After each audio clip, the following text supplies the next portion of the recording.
MSLI TV رہنمائی بدلتی دنیا کے لیے۔ محمدا عبده ورسوله اما بعد فإن خير الحديث كتاب الله وخير الهدي هدي محمد صلى الله عليه وسلم وشر الأمور محدثاتها وكل محدثة بدعة وكل بدعة ضلالة وفي رواية وكل ضلالة في النار۔ فأعوذ بالله السميع العليم من الشيطان الرجيم من همزه ونفثه ونفخه والسابقون الأولون من المهاجرين والأنصار والذين اتبعوهم بإحسان رضي الله عنهم ورضوا عنه وأعد لهم جنات تجري من تحتها الأنهار وأعد لهم جنات تجري تحتها الأنهار خالدين فيها أبدا ذلك الفوز العظيم۔ اللهم أرنا الحق حقا وارزقنا اتباعه وأرنا الباطل باطلا وارزقنا اجتنابه۔ اللهم علمنا ما ينفعنا وانفعنا بما علمتنا وارزقنا علما۔ رب اشرح لي صدري ويسر لي أمري واحلل عقدة من لساني يفقهوا قولي۔ اس اللہ کے نام سے ابتدا، اس کے ناموں کی کوئی انتہا ہی نہیں۔ وَلَوْ أَنَّ مَا فِي الْأَرْضِ مِنْ شَجَرَةٍ أَقْلَامٌ وَالْبَحْرُ يَمُدُّهُ مِنْ بَعْدِهِ سَبْعَةُ أَبْحُرٍ مَا نَفِدَتْ كَلِمَاتُ اللَّهِ۔ اس ذات اقدس پر کروڑوں درود و سلام ہوں جو تمام جہانوں کے لیے رحمت للعالمین بن کے آئے تھے۔ اللہم صلی علی محمد وعلی آل محمد كما صليت على إبراهيم وعلى آل إبراهيم إنك حميد مجيد، وبارك على محمد وعلى آل محمد كما باركت على إبراهيم وعلى آل إبراهيم إنك حميد مجيد۔ برادران اسلام، واجب الاحترام بزرگوں، دوستوں، عزیز ساتھیوں، لائق احترام ماؤں اور بہنوں، دورہ ترجمہ قرآن یہ ہماری آج کی ٹاپک ہے۔ اصل میں جو لوگ گزشتہ سال سے دورہ ترجمہ قرآن سنتے آ رہے ہیں ان کے لیے یہ نیا نہیں ہے، لیکن جو اس وقت شامل ہوئے ہیں یا نیٹ کے ذریعے کچھ سنا ہے تو ان کے لیے ضروری ہے کہ میں انٹروڈکشن کے طور پر چند باتیں آپ کو بتا دوں تاکہ ہمیں سمجھنے میں آسانی ہو۔ اللہ تبارک و تعالیٰ کے فضل و کرم سے گزشتہ سال رمضان المبارک کے انہی آخری راتوں میں یعنی آخری عشرے میں ہم نے دورہ ترجمہ قرآن مختصر ترین تشریح کے ساتھ، یعنی اللہ رب العالمین کی کتاب کی تلاوت، پھر اس کا ترجمہ اردو میں، اور جہاں اشکال پیدا ہو سکتا ہے، جہاں کچھ وضاحتوں کی ضرورت ہے، وہاں مختصر ترین وضاحتوں کے ساتھ ہم نے شروع کیا تھا آن لائن کے تھرو، کیونکہ اس وقت مسائل تھے، لاک ڈاؤن کا مرحلہ تھا، تو اس حیثیت سے عوامی خطاب ممکن نہیں تھا، اور اس حساب سے کہ تقریباً 3 جز ایک دن کے اندر پورا کریں گے، اور اس نیت کے ساتھ کہ تقریباً 3 گھنٹے لگائیں گے، ہم نے شروع کیا بسم اللہ اللہ توکل۔ تو اس حیثیت سے 2 یا 3 گھنٹے تو میں نے لگاتار دیے ہیں۔ جو لوگ ڈائریکٹ سنے کہ ماشاءاللہ بیٹھ کر دینے میں دقتیں نہیں آئی، لیکن تشریحات کے ضمن میں جب عوامی لحاظ سے کوئی بات سمجھانی ہوتی ہے تو اس میں وقت لگ گیا۔ تو ترجمہ قرآن کے ساتھ جو مختصر ترین اضافت ہم سمجھ رہے تھے وہ ناکافی ہوتے ہوئے ہم کو دراصل ایک تفسیری کیفیت لے جانا پڑا، تو اس حیثیت سے تقریباً جہاں تک مجھے یاد پڑتا ہے کہ ہم نے سورہ نساء کے اختتام تک اللہ تبارک و تعالیٰ کے فضل و کرم سے انہی رمضان المبارک میں ہم نے ختم کی تھی، لیکن یہ سلسلہ منقطع نہیں ہوا۔ پھر اس کے بعد میں نے اس کو آن لائن طریقے سے ہر ہفتہ یا جمعے کا دن تھا، میں اس کو آن لائن طریقے سے 1 گھنٹے کا درس دیا کرتا تھا۔ اللہ تبارک و تعالیٰ کے فضل و کرم سے اس حیثیت سے بھی اور ایک 5 جز ختم ہوئے۔ سمجھیے کہ پہلے ان 10 راتوں میں 5 جز ختم ہوئے، اور اس کے بعد کے اگلے مرحلے میں جو پورا رمضان کے بعد سے اگلے رمضان تک کا 1 سال رہا، اس 1 سال میں تقریباً پھر ایک 5 جز ختم ہوئے۔ تو اللہ کے فضل و کرم سے سورہ توبہ سورہ نمبر 9 اور آیت نمبر 99 یہاں ہم پہنچے کہ اس کے بعد میں درس دے نہیں سکا، اسفار کی وجہ سے، باہر جانے کی وجہ سے، رمضان المبارک کا بالکل قریب ترین دور بھی تھا، تو امید تھی کہ ہم انشاءاللہ اسے رمضان میں پھر کنٹینیو کر لیں گے۔ تو آج جو درس یہاں سے شروع ہوگا، اور خاص طور پر یہاں پر مصاحف رکھے ہوئے ہیں اور ترجمے کے بھی مصاحف رکھے ہوئے ہیں، جو لوگ اور زیادہ انٹرسٹ سے سننا چاہتے ہیں اور علم حاصل کرنا چاہتے ہیں اور دوسری اہم ترین ادھر ادھر کی توجہ سے بچنا چاہتے ہیں اور خاص طور پر نیند سے، تو ان لوگوں کے لیے میں کہتا ہوں کہ اگر کسی بھی لینگویج کو آپ کو کیا ہے پڑھنا آتی ہو، اس معاملے میں اگر عربی میں قرآن پڑھنا آتا ہے تو بھی کم از کم آپ اٹھا کے اسے رکھ لیں، اور زیادہ کیا ہے آسانی کے ساتھ قرآن کو سمجھنے کا موقع ملے گا۔ اگر عربی میں قرآن پڑھنا نہیں آتا ہے تو بھی کسی لینگویج میں آپ کو آتا ہے تو وہ لینگویج آپ کھول لیں، یا یہاں پر مصاحف ہیں آپ لیں، تاکہ اس میں دیکھنے سے، اس پر توجہ رکھنے سے اور آپ کو آسانی کے ساتھ بات سمجھ آئے گی، اور آپ کو ریفرنس مل جائے گا کہ یہ کوئی جاوید کی بات نہیں ہے، یہ ایسی خالی خولی نہیں ہے کہ ہانکتے رہیں، یہ اللہ تبارک و تعالی کی بات ہے، اور ہم نے خود انہیں پڑھا ہے، ہم نے خود دیکھا ہے قرآن میں فلاں سورت کی فلاں آیت کے فلاں ترجمے میں انہوں نے یہ بات کہی، یہی کیا ہے قرآن کے اندر موجود ہے۔ اس کے اندر پختگی آئے گی کہ اندھا اعتماد کرنے کے بجائے آپ کے اندر دلیل پر اعتماد کرنے کا ذوق پیدا ہوگا، اور یہ اہم ترین ذوق ہے اسلامی لحاظ سے، یاد رکھیے، کوئی بھی ہو، علامۃ الدہر کیوں نہ ہو، فلاں ہو، کوئی بھی ہو، کسی پہ اندھا اعتماد نہیں ہونا چاہیے۔ آپ میرے سے حسن ظن رکھتے ہیں لیکن میرے پر بھی نہیں ہونا چاہیے۔ اصل دلیل تو کتاب اللہ سنت رسول اللہ ہے۔ یہاں سے اگر آیا، کہنے والا کوئی بھی ہو ہم مانیں گے، یہاں سے اگر نہیں آیا، کہنے والا کوئی بھی ہو ماہر ترین، ہم نہیں مانیں گے۔ یہ اصل اصول ہے۔ تو اس اعتبار سے آپ لوگ مصاحف پر نظر رکھیں گے تو وہ بھی بہت آسانی کے ساتھ بات سمجھ آئے گی۔ اور دوسری بات یہ ہے کہ آج دراصل جہاں سے ابتدا ہوگا وہ ہے سورہ توبہ سورہ نمبر 9 اور آیت نمبر 99 تک میں ادا کر چکا ہوں، اور میں نے جو آیت ابھی خطبے میں تلاوت کی ہے وہ 100 نمبر کی آیت ہے۔ اب اس حیثیت سے بات کو سمجھنے کے لیے 2-3 پوائنٹ اس ضمن میں آج کے درس کے ضمن میں رکھ لیں۔ سورہ توبہ میں جس حد تک خاص طور پر منافقین کے وہ ان کے اپنے عادات و اطوار کو واضح کیا گیا ہے، اتنا کسی اور صورت میں نہیں کیا گیا ہے۔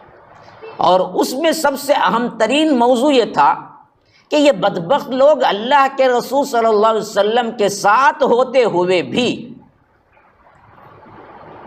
نہ مال خرچ کرنے کے لیے آگے آتے ہیں نہ جان۔ جہاد کا مرحلہ آیا تو سب سے پیچھے رہنے والے یہی بدبخت ہیں۔ انفاق کا مسئلہ آیا تو اللہ کے رسول صلی اللہ علیہ وسلم کے پاس آ کر عذر تراش کرنے والے بھی یہی ہیں۔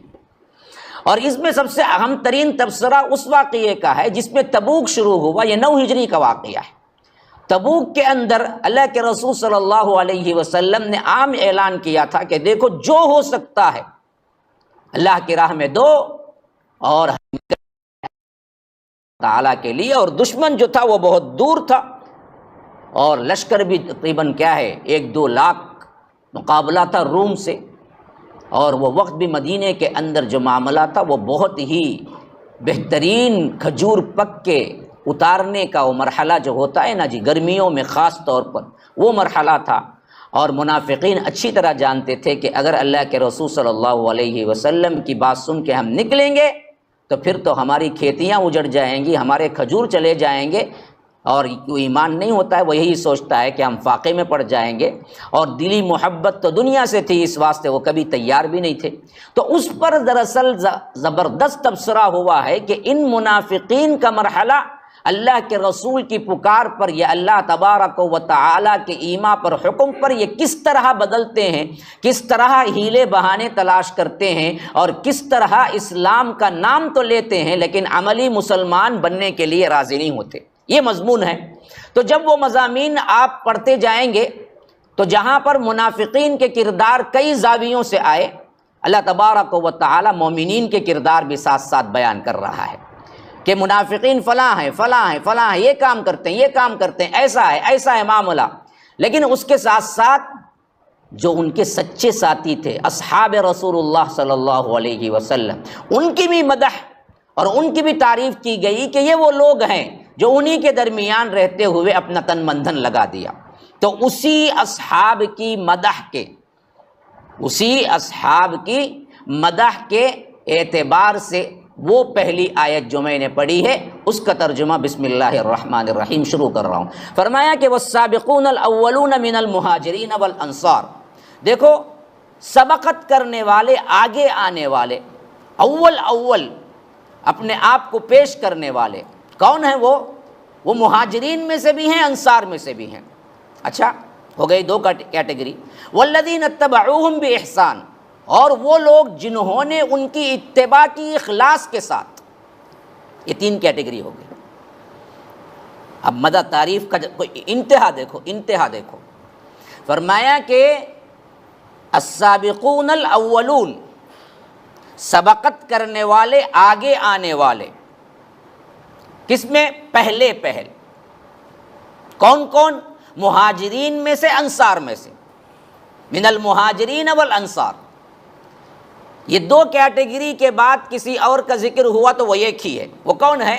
والذین اتبعوہم باحسان، جو باقاعدہ ان کی اتباع کرے، شرط احسان کے ساتھ۔ یہاں احسان اخلاص عمومی طور پر یاد رکھیے، قرآن اور حدیث میں جہاں احسان کا لفظ آیا ہے اس کا اصل معنی کیا ہے؟ اخلاص، ریاکاری نہیں تھی، نام و نمود نہیں تھا، اخلاص کی حیثیت سے انہوں نے اتباع کی۔ کن کی؟ ان مہاجرین اور انصار کے ساتھ، جس طرح انہوں نے قربانیاں دی اسی طرح یہ بھی قربانی دیتے رہے ان کے بعد آنے والے۔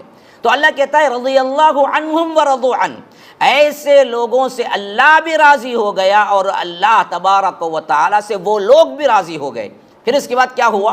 وَأَعَدَّ لَهُمْ جَنَّاتٍ تَجْرِي تَحْتَهَا الْأَنْهَارُ خَالِدِينَ فِيهَا، اور اللہ تبارک و تعالی ان کے لیے باغات تیار کر کے رکھے ہیں، جناتن، ایسے باغات، تجری تحتها الانہار خالدین فیہا ابدا، کہ جن کے دامن میں یا جن کے نیچے نہریں بہہ رہی ہیں، ہمیشہ کے لیے اس میں وہ رہیں گے۔ ذالک الفوز العظیم، یہی سب سے اہم ترین بڑی کامیابی ہے۔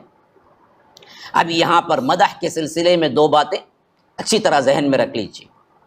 اصحاب رسول اللہ میں سب سے بڑی کیٹیگری جو سب سے پہلے آئی وہ مہاجرین ہے، دوسری انصار ہے۔ انصار میں پہلے آنے والے، مہاجرین میں پہلے آنے والے، یہ دونوں اشخاص کو رب العالمین نے کہا کہ ہم نے ان کے لیے جنات تجری تحتها الانہار، کہ ہم نے باغات تیار کر کے رکھے ہیں، بہترین باغات، اور ان کے لیے یہ ہمیشہ کے لیے۔ اب جن کے لیے یہ سرٹیفکیٹ بن گئی کہ آپ جنتی ہیں اور آپ کے لیے ہم نے باغات تیار کر کے رکھے ہیں، اب کوئی آتا ہے دیوانہ پاگل اور کہتا ہے کہ صحابہ میں یہ برائیاں تھی، وہ برائیاں تھی، ایسا کیا تھا، ویسا کیا تھا، تو یاد رکھو وہ دشمنان اسلام کے علاوہ کچھ نہیں ہو سکتا۔ اللہ نے گارنٹی دے دی قیامت تک کے لیے، یہ میرے وہ لوگ ہیں جنہوں نے اللہ کے رسول صلی اللہ علیہ وسلم کے حکم پر ہجرت کی، اور جنہوں نے اللہ کے رسول صلی اللہ علیہ وسلم کے حکم پر مدد کی، ان مہاجرین کی، اور ان میں جو سب سے پہلے آئے سبقت کر کے، ان لوگوں کے اعتبار سے بھائی یہ ٹینشن مت کرو، جو جہاں ہے بیٹھ جائے۔ مجھے بولنے میں بڑی تکلیف ہوتی ہے آپ کی حرکتوں سے، جو جہاں آئے وہاں بیٹھ جائے، جگہ ماشاءاللہ کافی ہے، ادھر ادھر آپ ہاتھیں ہلائیں گے تو مجھے تکلیف ہوتی ہے بولنے میں، ذرا مجھ پر رحم کیجیے۔ تو فرمایا کہ السابقون الاولون من المہاجرین والانصار، کہ سابقون الاولون مہاجرین اور انصار میں سے، ان کو رب العالمین نے جنت کی گارنٹی دے دی، اب بعد میں انہوں نے کیا کیا کیا نہیں کیا سوال ہی پیدا نہیں ہوتا، تو کون ہے بولنے والا؟ رب کہہ دیا کہ ہم نے جنتیں ان کو دے دی، مسئلہ ہی ختم۔ اب ایک کیٹیگری باقی رہ گئی تھی، اللہ کے رسول صلی اللہ علیہ وسلم کے دور مبارک میں مہاجر بھی بن سکتے تھے، انصار بن سکتے تھے، لیکن ان کے بعد آنے والے کہاں جائیں گے؟ جبکہ ان دو کیٹیگری کو رب العالمین نے کہہ دیا کہ یہ دونوں جنتی ہیں، ان کے لیے ہم نے جنتی باغات تیار کر کے رکھے ہیں۔ سوال یہ پیدا ہوتا کہ بعد کے آنے والے کہاں جائیں گے؟ وہ سب صرف ایک کیٹیگری میں محصور کر دیے گئے، والذین اتبعوہم بإحسان، ہم سب اسی میں ہیں، قیامت تک آنے والے لوگ اسی میں ہیں۔ فرمایا کہ یہ دو اصل جنتی ہیں، جنتی گروہ ہیں جنہوں نے اللہ کے رسول صلی اللہ علیہ وسلم کے حکم پر لبیک کہا۔ اب اس کے بعد آنے والے تمام صرف ایک کیٹیگری میں داخل ہوں گے، وہ کون ہوں گے؟ والذین اتبعوہم بإحسان، جو اخلاص کے ساتھ ان کی پیروی کی۔ اب کوئی بدبخت کہتا ہے کہ ابو بکر نے فلاں باغ کو کیا ہے نہیں دیا حضرت فاطمہ کو، ابو بکر نے فلاں غضب کیا، عثمان نے فلاں کیا، علی نے فلاں کیا، اللہ کی قسم وہ جنت جا نہیں سکتا۔ جنت جانے کے تین ہی راستے بتائے رب نے، کہا کہ السابقون الاولون من المہاجرین والانصار، سب سے پہلے سبقت کرنے والے ان میں مہاجرین اور انصار۔ اب مہاجرین اور انصار تو کوئی نہیں بن سکتا، مسئلہ ہی ختم ہو گیا۔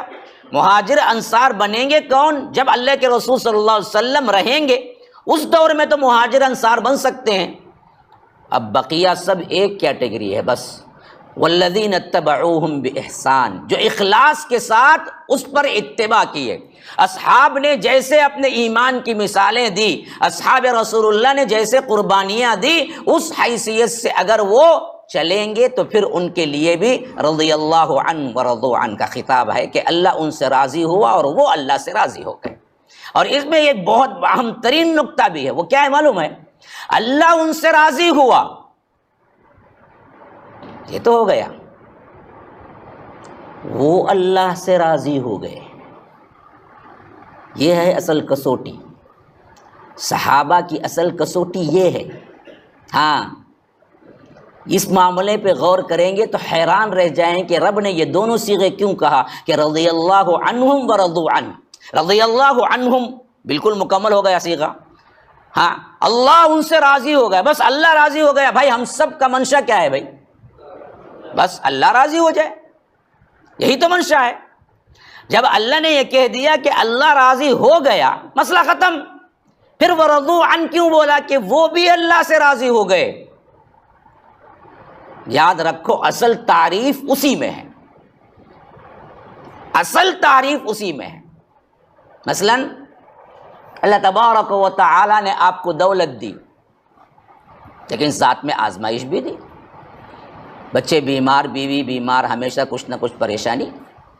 اللہ تبارک و تعالی نے آپ کو ایمان دیا، لیکن ساتھ میں تکلیف بھی دی، ہاں مکلف بھی بنایا، نماز پڑھو، روزہ رکھو، احکامات کی پیروی کرو۔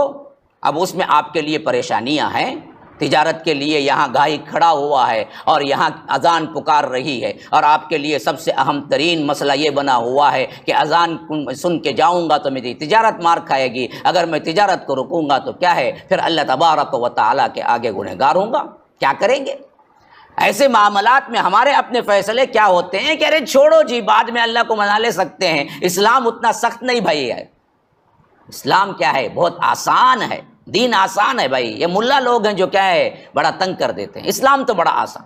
تو اس حیثیت سے ہمارا سب سے اہم ترین منشا کیا ہوتا ہے کہ ہم دین کو چھوڑ دیں، دنیا پہ راضی ہو جائیں، اور جو کیفیت رب نے ہماری زندگی کے لیے دی ہے اس پر ہم راضی نہیں ہوتے۔ اللہ کی قسم کھا کے کہتا ہوں دوبارہ اور سہبارہ، اللہ کی قسم کھا کے کہتا ہوں، آپ اپنی زندگی میں سوچ کے دیکھیں، جس کیفیت میں اللہ نے آپ کو رکھا ہوا ہے، کوئی امیر ہے، کوئی غریب ہے، کوئی کیا ہے ایسے بیماریوں میں ہے جو کہ اس کے لیے تکلیف دہ ہیں، کوئی ایسے مسائل میں ہے جس کے لیے تکلیف دہ ہیں، کسی کو بچہ نہیں ہے، کسی کو پریشانی کوئی اور ہے، کسی کو امن نہیں ہے، کسی کو کیا ہے جاب نہیں ہے، کیا ان تمام میں تم بھی راضی ہو رب سے؟ ذرا اپنے آپ سے سوال کرو۔ اللہ تو تم سے راضی ہے، لیکن یہ سوال کرو کہ ان حالات میں جو اللہ نے آپ کو رکھا ہے، کیا واقعتاً آپ بھی دل سے راضی ہیں کہ اللہ جو رکھا ہے، اللہ تبارک و تعالی مجھے صحیح رکھا ہے، میں اس پہ راضی ہوں؟ کتنے لوگ ہیں کہنے والے؟ کتنے لوگ ہیں؟ آٹے میں نمک کے برابر ہے۔ سووں کو آپ پوچھیں گے کہ بھائی بہتر ہے حالت؟ کہاں بھائی بزنس ہی نہیں ہے نا بھائی، کیا بھائی لاک ڈاؤن کے بعد کیا پریشانی ہے معلوم کیا بھائی، کہاں بھائی نمازاں کو دکھتے نہیں، کیا بھائی کہاں بھائی نماز کو آؤں، پہلے پریشانی ہے نا بھائی گھر کی۔ پوچھو آپ، 100 میں کوئی ایک بندہ بھی نہیں کہے گا کہ ہاں جو حالت میں رب نے رکھا ہے میں اس پہ راضی ہوں، مکمل طور پر میں عمل کر رہا ہوں دین پر۔ یہی بیوٹی تھی اصل میں اصحاب رسول اللہ کی۔ ہاں، ادھر اپنا چچا کٹ رہا ہے، ادھر اپنا باپ کٹ رہا ہے، ادھر خود کٹ رہا ہے، مسلح کر دیا گیا ہے، توڑ دیے گئے ہیں ہاتھ انگلیوں کے، الگ الگ کیا ہے، ناک کان کاٹ دیے گئے ہیں، حمزہ کے ٹکڑے پڑے ہوئے ہیں، اور صفیہ اپنی سگی بہن آ کے دیکھتی ہے۔ اللہ کے رسول خود کہتے ہیں کہ حمزہ کو تم دیکھ نہیں سکتے، اس حالت میں لاش ہے، اللہ کے لیے چلی جاؤ۔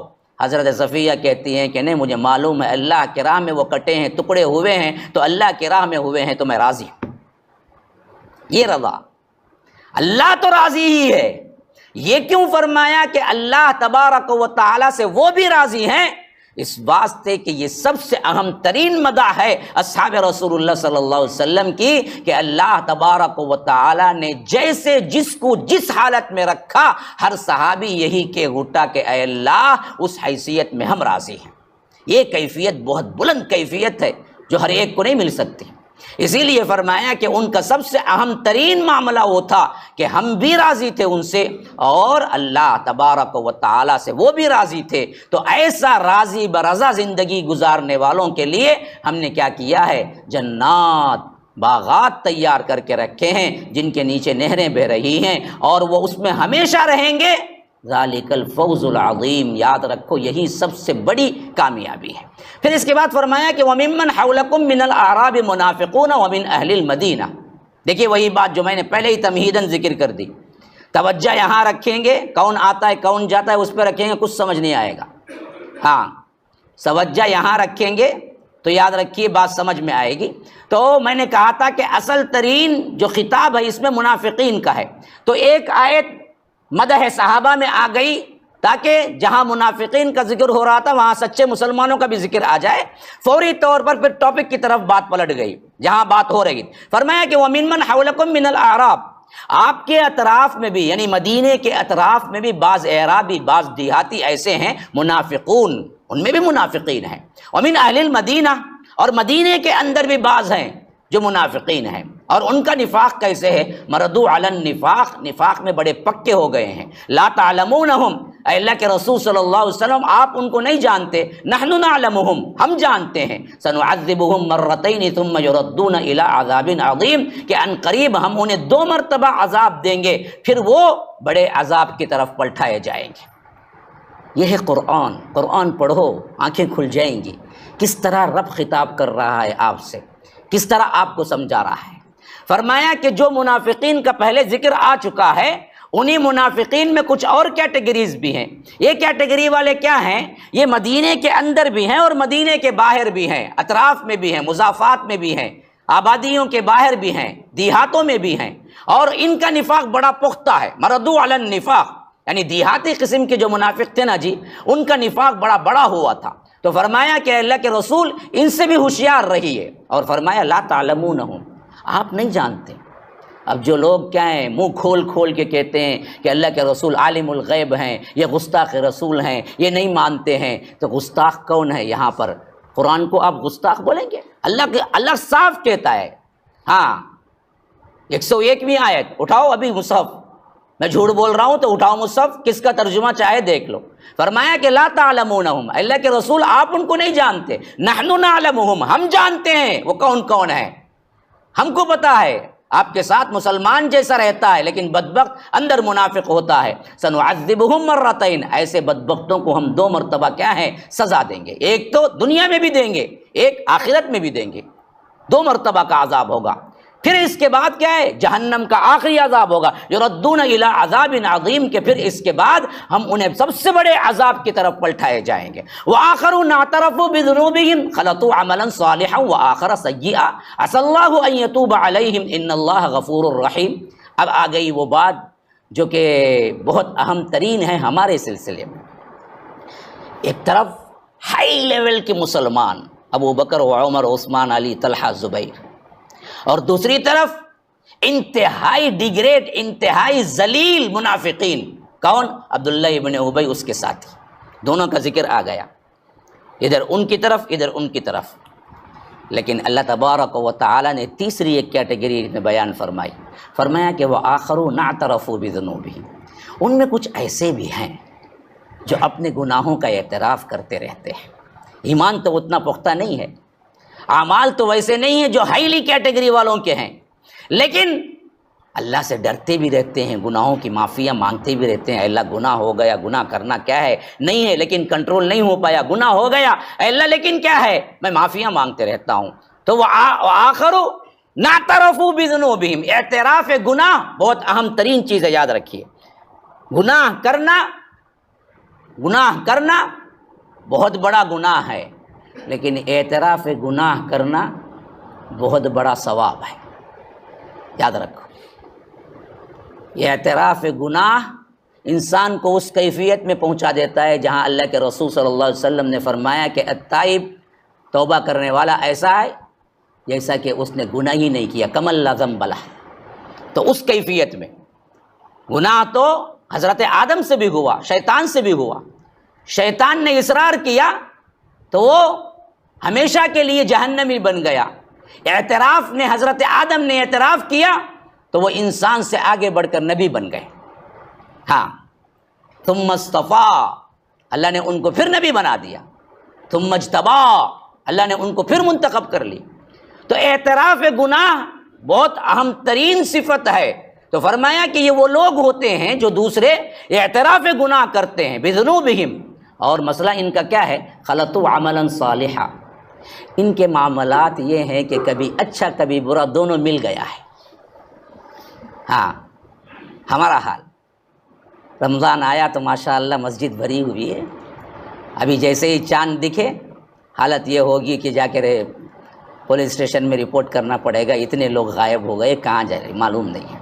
ہاں، اچھائیاں بھی ہیں برائیاں بھی۔ خلطوا عملا صالحا، ان کے اعمال یہ ہوتے ہیں کہ خلط ملط ہوتے ہیں، اچھے بھی ہوتے ہیں برے بھی ہوتے ہیں۔ وآخر سیئا، اور بہت سے اچھے اعمال ہوتے ہیں تو بہت سے برے اعمال بھی ہوتے ہیں، لیکن اللہ تبارک و تعالی اس صفت کے اعتبار سے کہ یہ اصل میں گناہوں کا اعتراف کر کے توبہ کر لیتے ہیں، اس حیثیت سے بہت بڑی امید دلائی ہے ہم سب کو۔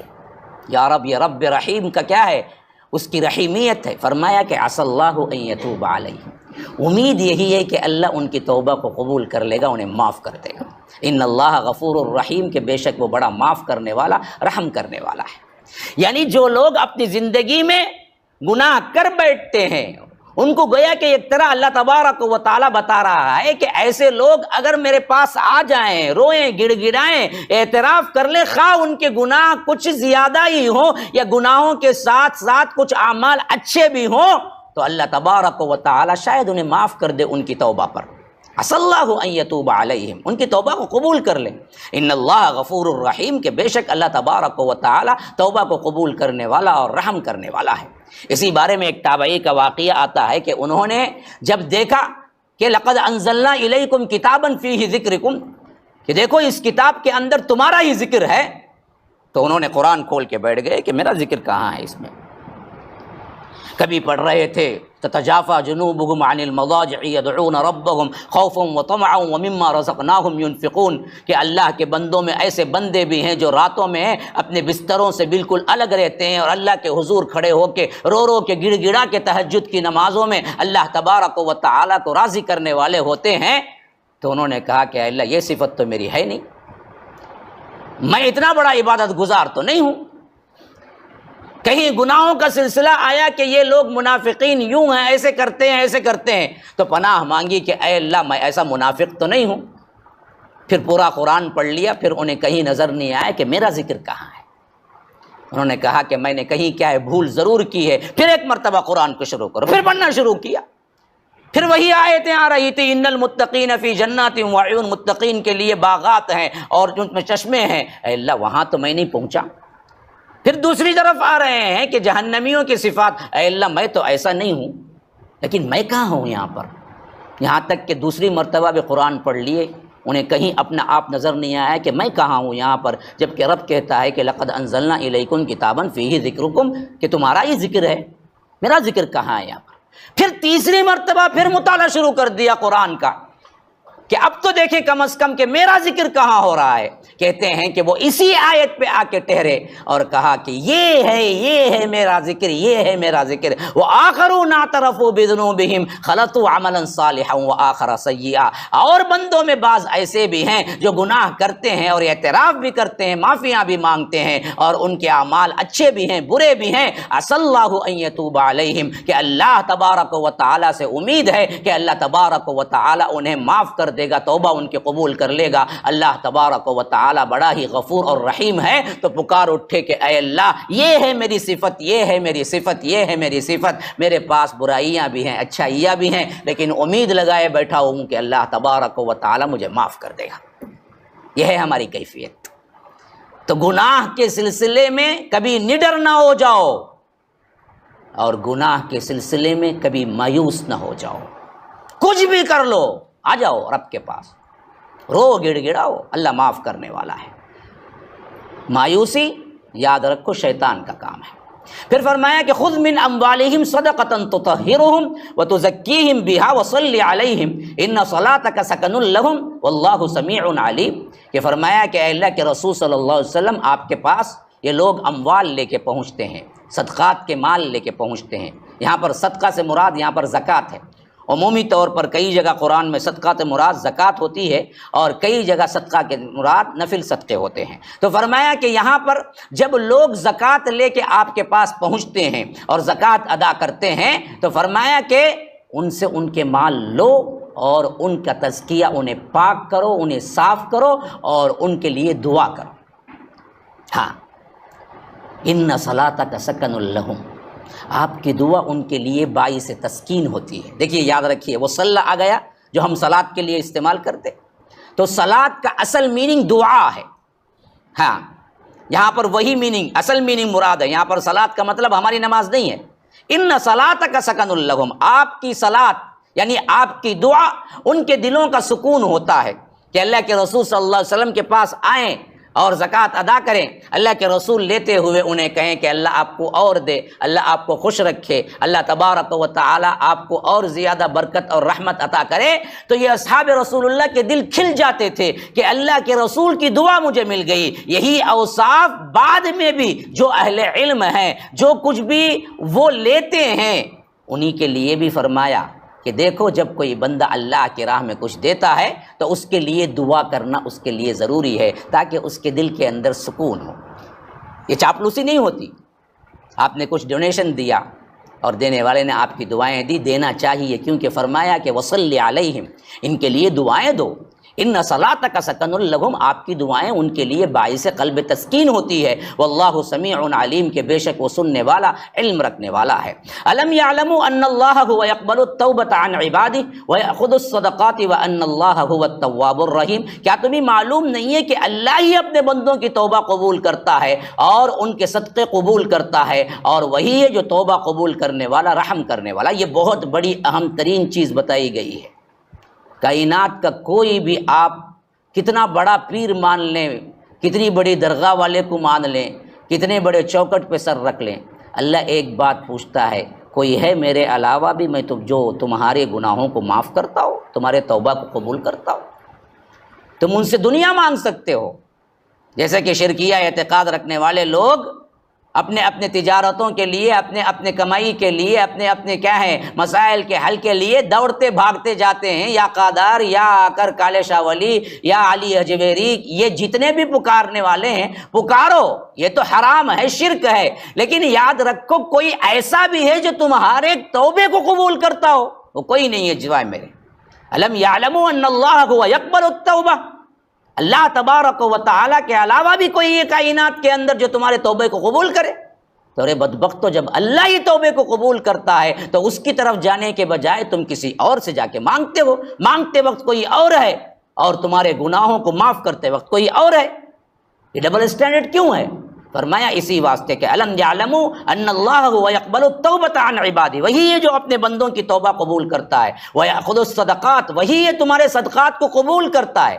تم نے لاکھ کہا کہ میں نے اللہ کے لیے دیا، اللہ کے لیے دیا، اللہ ہی کو معلوم ہے کہ کون اللہ کے لیے دیا ہے اور کس کی توبہ قبول کرنا ہے، کس کی توبہ رد کر دینا ہے، یہ اللہ ہی تبارک و تعالی جانتا ہے۔ وَإِنَّ اللَّهَ هُوَ التَّوَّابُ الرَّحِيمُ، کہ اللہ تبارک و تعالی بے شک بڑا تواب ہے، بڑا کیا ہے، توبے کو قبول کرنے والا ہے اور رحم کرنے والا ہے۔ پھر فرمایا کہ وَقُلْ اعْمَلُوا فَسَيَرَى اللَّهُ عَمَلَكُمْ وَرَسُولُهُ وَالْمُؤْمِنُونَ وَسَتُرَدُّونَ إِلَىٰ عَالِمِ الْغَيْبِ وَالشَّهَادَةِ فَيُنَبِّئُكُم بِمَا كُنتُمْ تَعْمَلُونَ۔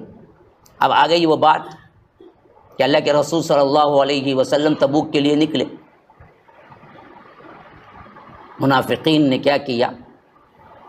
زمین کو پکڑ کے چمٹ کے بیٹھ گئے۔ اتفاق سے جب گئے وہاں جنگ ہی ہوئی نہیں، اور جو توقع تھی منافقین کی جنگ ہوگی اور بہت بڑی جنگ ہوگی، شاید رسول واپس بھی آئیں گے یا نہیں، اتنا بھی شک تھا ان کو۔ باقاعدہ طور پر 1 مہینے کے اندر اندر اللہ کے رسول مدینہ آ گئے۔ اب ان کی کھلبلی مچ گئی۔ ان بدبختوں نے سوچا کہ اگر اللہ کے رسول واپس ہی نہیں آئیں گے تو ہم جہاد میں کیوں نہیں آئے، کون پوچھے گا؟ لیکن جب اللہ کے رسول صلی اللہ علیہ وسلم صحیح و سلامت بہت جلد واپس آ گئے تبوک کے موقع پر، تو اب انہوں نے کہا کہ اب جواب دہ کون ہوگا؟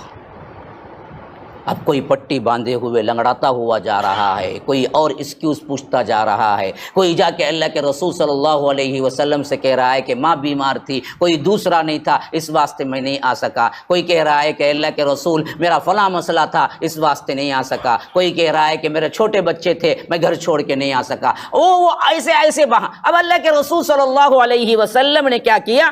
انہیں معاف کرتے گئے۔ چلو جی، چلو، اچھا یہ مسئلہ ہے، چلو معاف کیا، چلو معاف کیا۔ اب یہ معافی تلافی ہو گئی، اور اس حیثیت سے پھر وہ لوگ مسلم معاشرے میں اسلام والے بن گئے، پھر نام کے مسلمان پھر بن گئے، کیونکہ اللہ کے رسول نے تو ایکسکیوز قبول کر لیا ان کی۔ لیکن اللہ تبارک و تعالیٰ نے کہا کہ ایسے نہیں چلے گا، اللہ کے رسول آپ بڑے رحیم ہیں، رحم دل ہیں، اس واسطے آپ نے تو معاف کر کے چھوڑ دیا، لیکن اب دراصل وہ مسلمان مانے اس وقت جائیں گے جب قُلْ اعْمَلُوا، عمل کر کے دکھائیں گے۔ ہاں، رمضان میں آئے بڑی خوشی سے، تہجد کی نماز 30 دن بھی پڑھی، لیکن 29ویں رات ہی کو جا کے شیونگ کر کے گٹر کے نالیوں میں بہا دیا۔ اب یہ نہیں چلے گا، ہر سال یہی کرتے ہو، پھر نام لکھوا لیتے ہو اللہ تبارک و تعالیٰ کے رجسٹر میں، تو اللہ تبارک و تعالیٰ نہیں دیکھے گا۔ یہی منافقین کا وہ مسئلہ ہے جو رب کہہ رہا ہے یہاں پر وَقُلْ اعْمَلُوا۔ اب یہ بات نہیں چلے گی، خالی معافی تلافی سے بات نہیں ہوگی، اب عمل کر کے دکھاؤ۔ اللہ کے رسول ان سے کہو عمل سے ثابت کر کے دکھاؤ تم مسلمان ہو یا نہیں۔ فَسَيَرَى اللَّهُ عَمَلَكُمْ وَرَسُولُهُ وَالْمُؤْمِنُونَ، اور تمہارے عمل کو اللہ اوپر سے نگرانی کرے گا، اور اللہ کے رسول اور مومنین نگرانی کریں گے کہ واقعیتاً یہ 5 وقتہ آتا بھی ہے یا خالی خلی باتیں ہیں اس کی۔ ہاں، کیونکہ اب منافقین کا دھبہ بیٹھ چکا ہے۔ ابھی انہوں نے کیا کیا کہ آ کے آپ پر معافی تلافی کر لی، اور آپ بھی رحم دلی کے اعتبار سے ان کو معاف کر دیا، لیکن اللہ تبارک و تعالیٰ کہتا ہے اب بڑی چیک ہے تمہارے لیے۔ اب دیکھا جائے گا کہ عید کی نماز کے بعد بھی ظہر میں آتے ہو تم، نہیں وہیں سے پیک ہوتے ہو اوٹی کو، یہ دیکھا جائے گا ضرور بھی ضرور۔ اب تمہاری نمازوں پر بھی دیکھا جائے گا، تمہاری عبادات پر بھی تمہیں دیکھا جائے گا۔ ہاں، وہاں فرمایا کہ وَسَيَرَى اللَّهُ عَمَلَكُمْ وَرَسُولُهُ وَالْمُؤْمِنُونَ، یہاں پر اللہ کے رسول صلی اللہ علیہ وسلم تو نہیں ہے، لیکن آج ہمارے لیے مومنون ہیں۔ ہاں، خالص مومن دیکھیں گے کہ یہ جو پلٹا رمضان میں جو عبادتیں کی، جس طرح اپنے آپ کو تبدیل کیا، رمضان کے بعد بھی اس پہ قائم ہے یا نہیں ہے؟ اس پہ قائم نہیں ہے، دکھاوے کے 30 دن کا اسلام تھا، تو پھر تو یہ رب کے پاس قابل قبول نہیں ہے میرے بھائی۔ ہاں، اللہ دیکھے گا، مومنون بھی دیکھیں گے۔ پھر اس کے بعد کتنا بھی تم کر لو ایکٹنگ یہاں پر، وَسَتُرَدُّونَ إِلَىٰ عَالِمِ الْغَيْبِ وَالشَّهَادَةِ، ایک دن تو عالم الغیب والشہادہ کے پاس تمہیں پلٹایا جائے گا، رب کے پاس جو تمام علم کو جانتا ہے، تمام تمہارے کرتوتوں کو جانتا ہے۔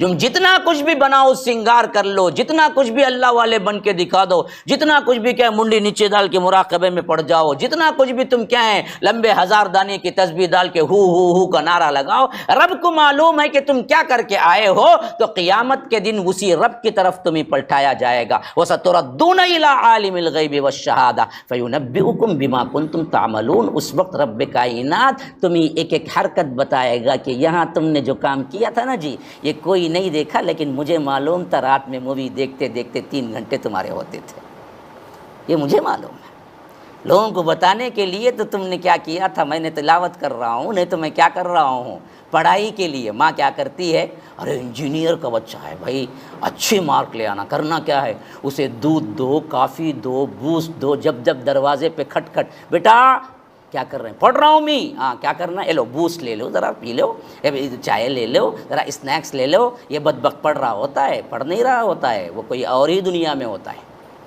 ہاں یہ پڑھتا کہاں ہے؟ جو کرتوت تم کر رہے تھے ماں باپ سے چھپا لو، معاشرے سے چھپا لو، لوگوں سے چھپا لو، اللہ سے تو چھپا نہیں سکتے۔ تب اللہ تمہیں بتائے گا کہ یہ ہے تمہارے اعمال جو تم کر کے آئے تھے۔ فَيُنَبِّئُكُم بِمَا كُنتُمْ تَعْمَلُونَ، جو کچھ بھی تم کرتے رہے اس کے بارے میں برابر تمہارے لیے اللہ تبارک و تعالی بتا دے گا۔ اس وقت تمہارے لیے کہیں جانے کی گنجائش نہیں ہوگی، وہاں پر رب العالمین کو جھٹلانے کی کوئی گنجائش نہیں ہوگی۔ فرمایا کہ وَآخَرُونَ مُرْجَوْنَ لِأَمْرِ اللَّهِ إِمَّا يُعَذِّبُهُمْ وَإِمَّا يَتُوبُ عَلَيْهِمْ وَاللَّهُ عَلِيمٌ حَكِيمٌ۔ اور دوسرے وہ لوگ بھی ہیں جن کا معاملہ رجا پر رکھ دیا گیا، یوں سمجھیے کہ امید کی کیفیت میں رکھ دیا گیا، اللہ ان کو عذاب دے یا اللہ ان کی توبہ قبول کر لے۔ یہ کن کا معاملہ تھا، یہ آگے چل کر کھل کے آئے گا، لیکن یہاں پر صرف ذہن میں رکھ لیجئے۔ غزوہ تبوک میں ایک اہم ترین معاملہ یہ ہوا، منافقین کثیر تعداد میں نہیں آئے، بعض روایتوں میں آتا ہے کہ تقریباً 80 سے اوپر لوگ تھے جنہوں نے اس میں شرکت نہیں کی اور جھوٹے طور پر بہانے بنا کر اللہ کے رسول سے معافیاں لے لی۔ لیکن ایک عجیب مسئلہ یہ ہوا کہ مخلص بدری صحابہ، بڑے اخلاص کے ساتھ، بڑے ہی مخلص صحابہ، بڑے صحابہ، اور وہ بھی بدری، 3 صحابہ ایسے تھے جو باوجود وسعت ہونے کے، سواری ہونے کے، انہوں نے بھی شرکت نہیں کی۔ اتفاق ہو گیا، اور یہ اتفاق اس واسطے ہوا کہ ان کے دلوں میں آ گیا کہ آج ہمارے پاس سواری ہے تو ہم کل نکلیں گے، آج نکلیں گے، بس سستی حائل ہو گئی جس کے واسطے دراصل وہ پیچھے رہ گئے۔ اب اللہ کے رسول صلی اللہ علیہ وسلم کو بہت غصہ آیا جب واپس آ گئے، اور اللہ کے رسول صلی اللہ علیہ وسلم جانتے تھے یہ میرے پکے سچے صحابہ ہیں، لیکن انہوں نے بھی منافقین کی طرح غلطی کر دی۔ تو جب وہ آ گئے تو اللہ کے رسول صلی اللہ علیہ وسلم نے پوچھا تمہارا کیا کردار ہے؟ اس وقت خاص طور پر وہ صحابی جو ان سب میں جوان تھے، کعب بن مالک، جن کا واقعہ میں پہلے ہی بیان کر چکا ہوں، تو انہوں نے کہا اللہ کے رسول، اللہ نے مجھے ایسی زبان دی ہے کہ اگر آپ نبی نہ ہوتے تو میں ایسی ایسی باتیں کرتا آپ سے کہ آپ مجھے بھی ضرور ایکسکیوز دے دیتے، لیکن مجھے معلوم ہے میں کتنی بھی چپٹی زبان استعمال کروں، میں کتنی بھی کیا ہے چاپلوسی کی زبان استعمال کروں، جیسے ہی میں نکلوں گا اللہ بتا دے گا میں نے جھوٹ بولا ہے۔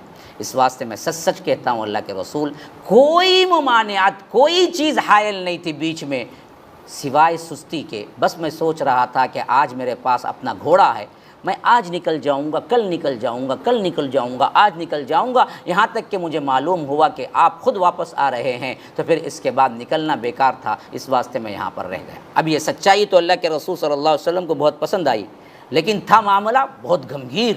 کیوں؟ فوج کے حکم کے اعتبار سے نہیں آئے تھے، فوج کا حکم ہوتا ہے اور اللہ کے رسول کا حکم ٹالا نہیں جاتا۔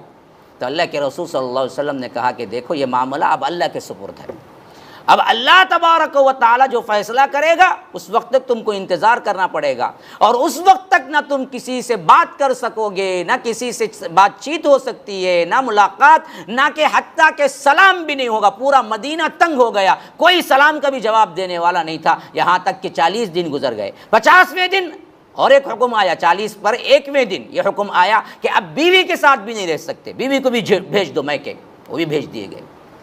اب دراصل ان کا معاملہ پینڈنگ میں ڈال دیا گیا، تو اسی لیے فرمایا کہ وَآخَرُونَ مُرْجَوْنَ لِأَمْرِ اللَّهِ، اور بھی کچھ ساتھی ایسے بھی ہیں جن کا معاملہ پینڈنگ میں ڈال دیا گیا تھا۔ اما یعذبہم و اما یتوب علیہم، اللہ تبارک و تعالیٰ انہیں عذاب دے یا اللہ تبارک و تعالیٰ ان کی توبہ کو قبول کر لے۔ واللہ علیم حکیم، کہ بے شک وہ علم رکھنے والا، حکمت رکھنے والا ہے، آگے چل کر اللہ ان کی توبہ قبول کر لیتا ہے۔ وہ آگے آئیں گی آیات۔ پھر اس کے بعد فرمایا کہ والذین اتخذوا مسجدا ضرارا وکفرا وتفریقا بین المؤمنین وارصادا لمن حارب اللہ ورسولہ من قبل ولا يحلفن ان اردنا الا الحسنى واللہ یشہد انہم لکاذبون۔ اسی دور کی ایک اہم ترین بات ہے اور ہمارے اعتبار سے بہت اہم ترین ہے۔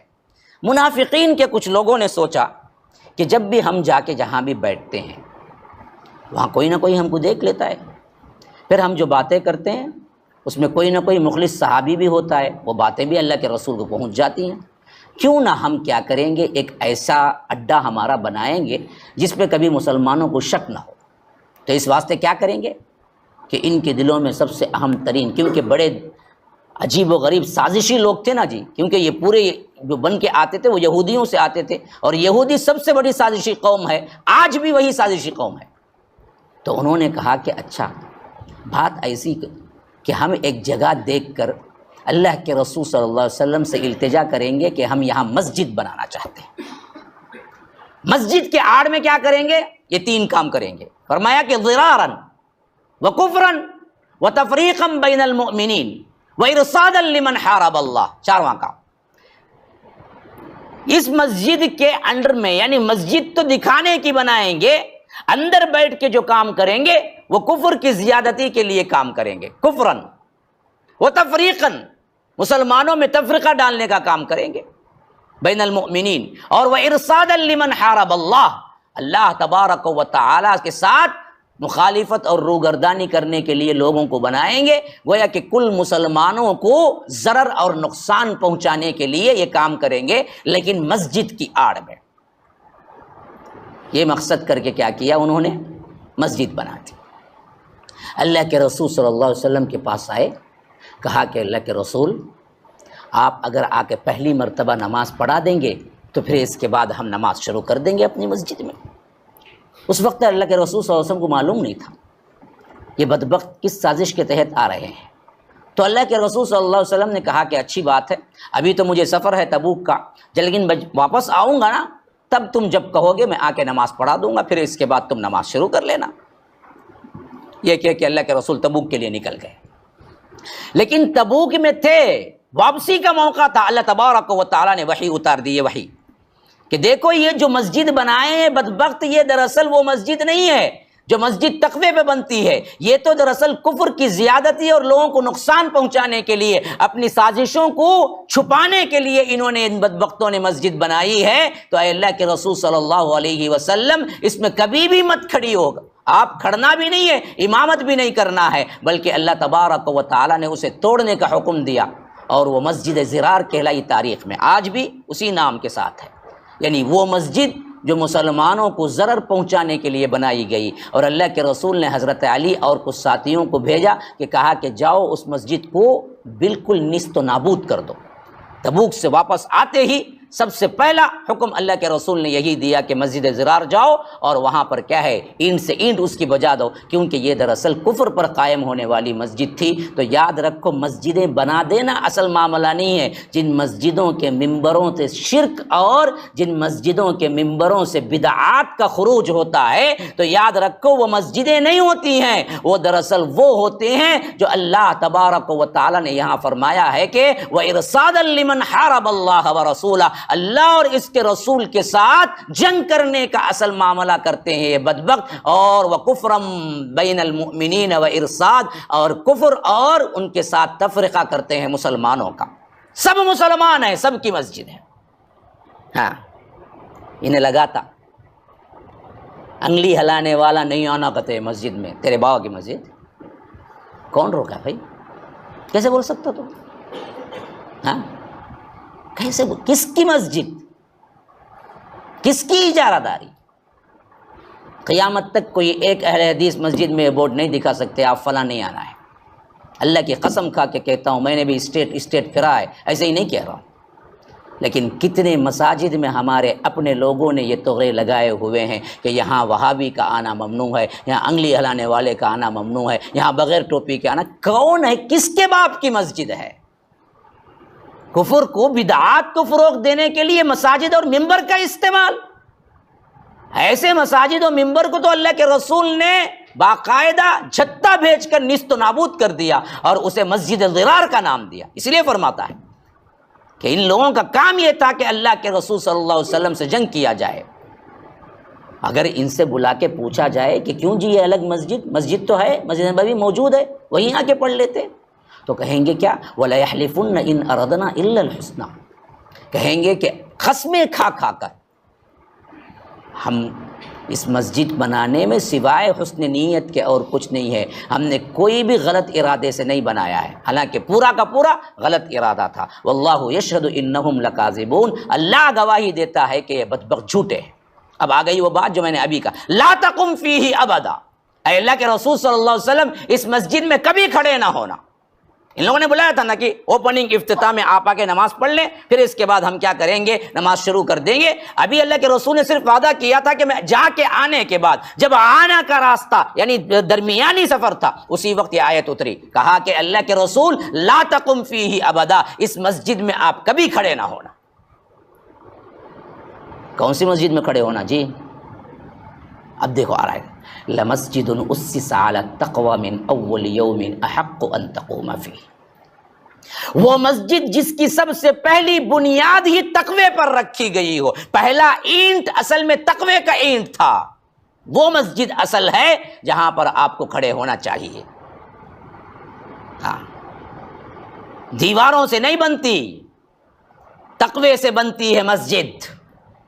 اسی لیے فرمایا کہ لمسجد اسس علی التقوی، وہ مسجد جو تقوی کی بنیاد پر بنی ہے، من اول یومن، پہلے دن سے ہی اس کا نصب العین، اس کی نیت تقوی تھی۔ حق ان تقوم فیہ، اس میں آپ زیادہ حق رکھتے ہیں کہ آپ اس میں کھڑے ہوں۔ اور وہ مسجد میں لوگ بھی کیسے ہوتے ہیں پتہ ہے؟ فیہ رجال یحبون ان یتطہروا، یا رب ہم سمجھ جائیں تو پھر کبھی مسجد کو گندہ نہیں کریں گے۔ ہاں، اللہ تعالیٰ تعریف دیکھو کیسے کر رہا ہے، فرمایا کہ فیہ رجال، اس مسجد کے اندر لوگ بھی ایسے ہیں، مقتدی بھی ایسے آتے ہیں، یحبون ان یتطہروا، وہ بھی پاکی کو بہت پسند کرنے والے ہیں، واللہ یحب المطہرین، اور اللہ تبارک و تعالی پاک لوگوں کو بڑا پسند کرتا ہے۔ اب ذرا بتائیں گے آپ کس مسجد کی طرف اشارہ ہے؟ ہاں جی، جس میں فرمایا کہ لمسجد اسس علی التقوی، تقوی کی بنیاد پر جو مسجد پہلے دن سے بنائی گئی۔ کون سی مسجد؟ ہاں جی جی ہاں، مسجد قباء، کیونکہ مسجد نبوی سے پہلے مسجد قباء بنی، اس کے بعد مدینہ آئے تو مسجد نبوی بنی، دونوں بھی مراد ہیں، لیکن یہاں زیادہ تر فیہ رجال یحبون ان یتطہروا، اس کے اندر ایسے لوگ ہیں جو طہارت کو بڑا پسند کرتے ہیں۔ یہ قباء والوں کی تعریف ہے۔ قباء کے لوگ اتنے طہارت پسند تھے، حدیث میں آتا ہے کیوں اللہ نے خاص طور پر ان کے طہارت کا ذکر کیا، اس واسطے ذکر کیا کہ اللہ تبارک و تعالی ان کی پاکی کو پسند کرتا تھا۔ یہ اس واسطے کہ یہ استنجا کے لیے جب جاتے تھے تو استنجا کے لیے مٹی کے ساتھ استعمال کرتے تھے اور پانی بھی ساتھ میں استعمال کرتے تھے۔ یاد رکھو، ہم دراصل پیشاب کو جانے کو استنجا بولتے، یہ ہماری غلط فہمی ہے۔ پیشاب کو جانے کو پیشاب کو جانا بولتے ہیں، ہمیں الٹا کیا کرتے بھائی استنجا کو جگاتا ہوں، بھائی کائی کو استنجا جگاتا انہیں، وہ پیشاب، وہ استنجا کیسے بولتے پتہ ہے معلوم؟ پیشاب کی پاکی اگر پانی سے نہیں مٹی سے لی جائے، ہاں جیسے ڈھیلے سے لیں گے تو وہ دراصل کیا ہے، استجمار بولتے ہیں۔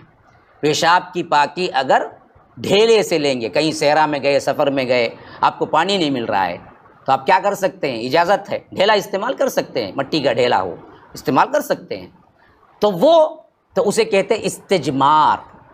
اور جو پانی سے لیتا ہے نا جی، اسے کہتے ہیں استنجا۔ ہاں، پانی سے پاکی لینے کو استنجا کہتے ہیں۔ یہ اللہ تبارک و تعالیٰ نے کیوں کہا اہل قبا کو کہ یہ لوگ بہت پاکی پسند کرتے ہیں، تو یہ لوگ دونوں استعمال کرتے تھے، پیشاب کی پاکی میں پانی بھی اور مٹی بھی، گویا کہ آج کے دور میں ہم کہا جائے تو صابن بھی پانی بھی، کیونکہ اس زمانے میں صابن کا قائم مقام مٹی تھا۔ تو وہ لوگ اتنے نفاست پسند تھے کہ وہ پیشاب کی پاکی مٹی سے بھی پھر پانی سے بھی لیتے تھے۔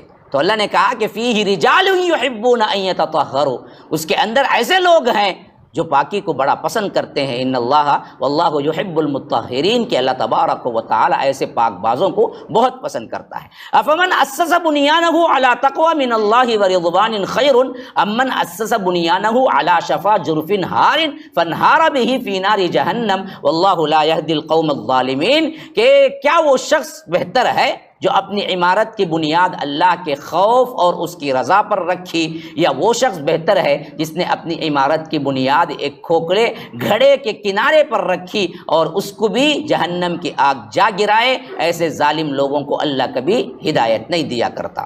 یعنی یہاں پر اب دونوں کا موازنہ کر کے بتایا گیا ہے۔ اللہ کے رسول مسجد قباء والے جس طرح بنیاد رکھے تقوی کے اوپر، وہ لوگ اور یہ مسجد زرار والے جن بدبختوں نے کیا، وہ لوگ، کیا یہ دونوں کبھی برابر ہو سکتے ہیں؟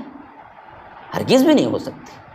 وہ اہل تقوی ہیں جن کا بہت بڑا مقام ہے، یہ ہیں وہ لوگ جو بدبخت اول روز سے کفر پر مبنی اور تکلیف دینے کے لیے بنائے تھے، اور یہ مسجد جو بنا کہ انہوں نے چاہا کہ اس کے ذریعے ہم اللہ کا قرب حاصل کریں گے، فلاں کریں گے، تو اللہ کہتا ہے کہ نہیں، بلکہ اصل میں یہ ایسے کھوکھلے بنیاد پر رکھے جن کا کنارہ بھی کیا ہے، بہت ہی ایسے شکل میں ہے۔ جرف نہار کا مطلب ہے کہ ایسا کنارہ، ندی ہے جی، ندی کے کنارے مٹی کا ساحل ہے، اور ایسا ندی کا پانی نیچے سے بہہ رہا ہے کہ کبھی بھی اس میں گر سکتا ہے، اسے کہتے ہیں جرف نہار۔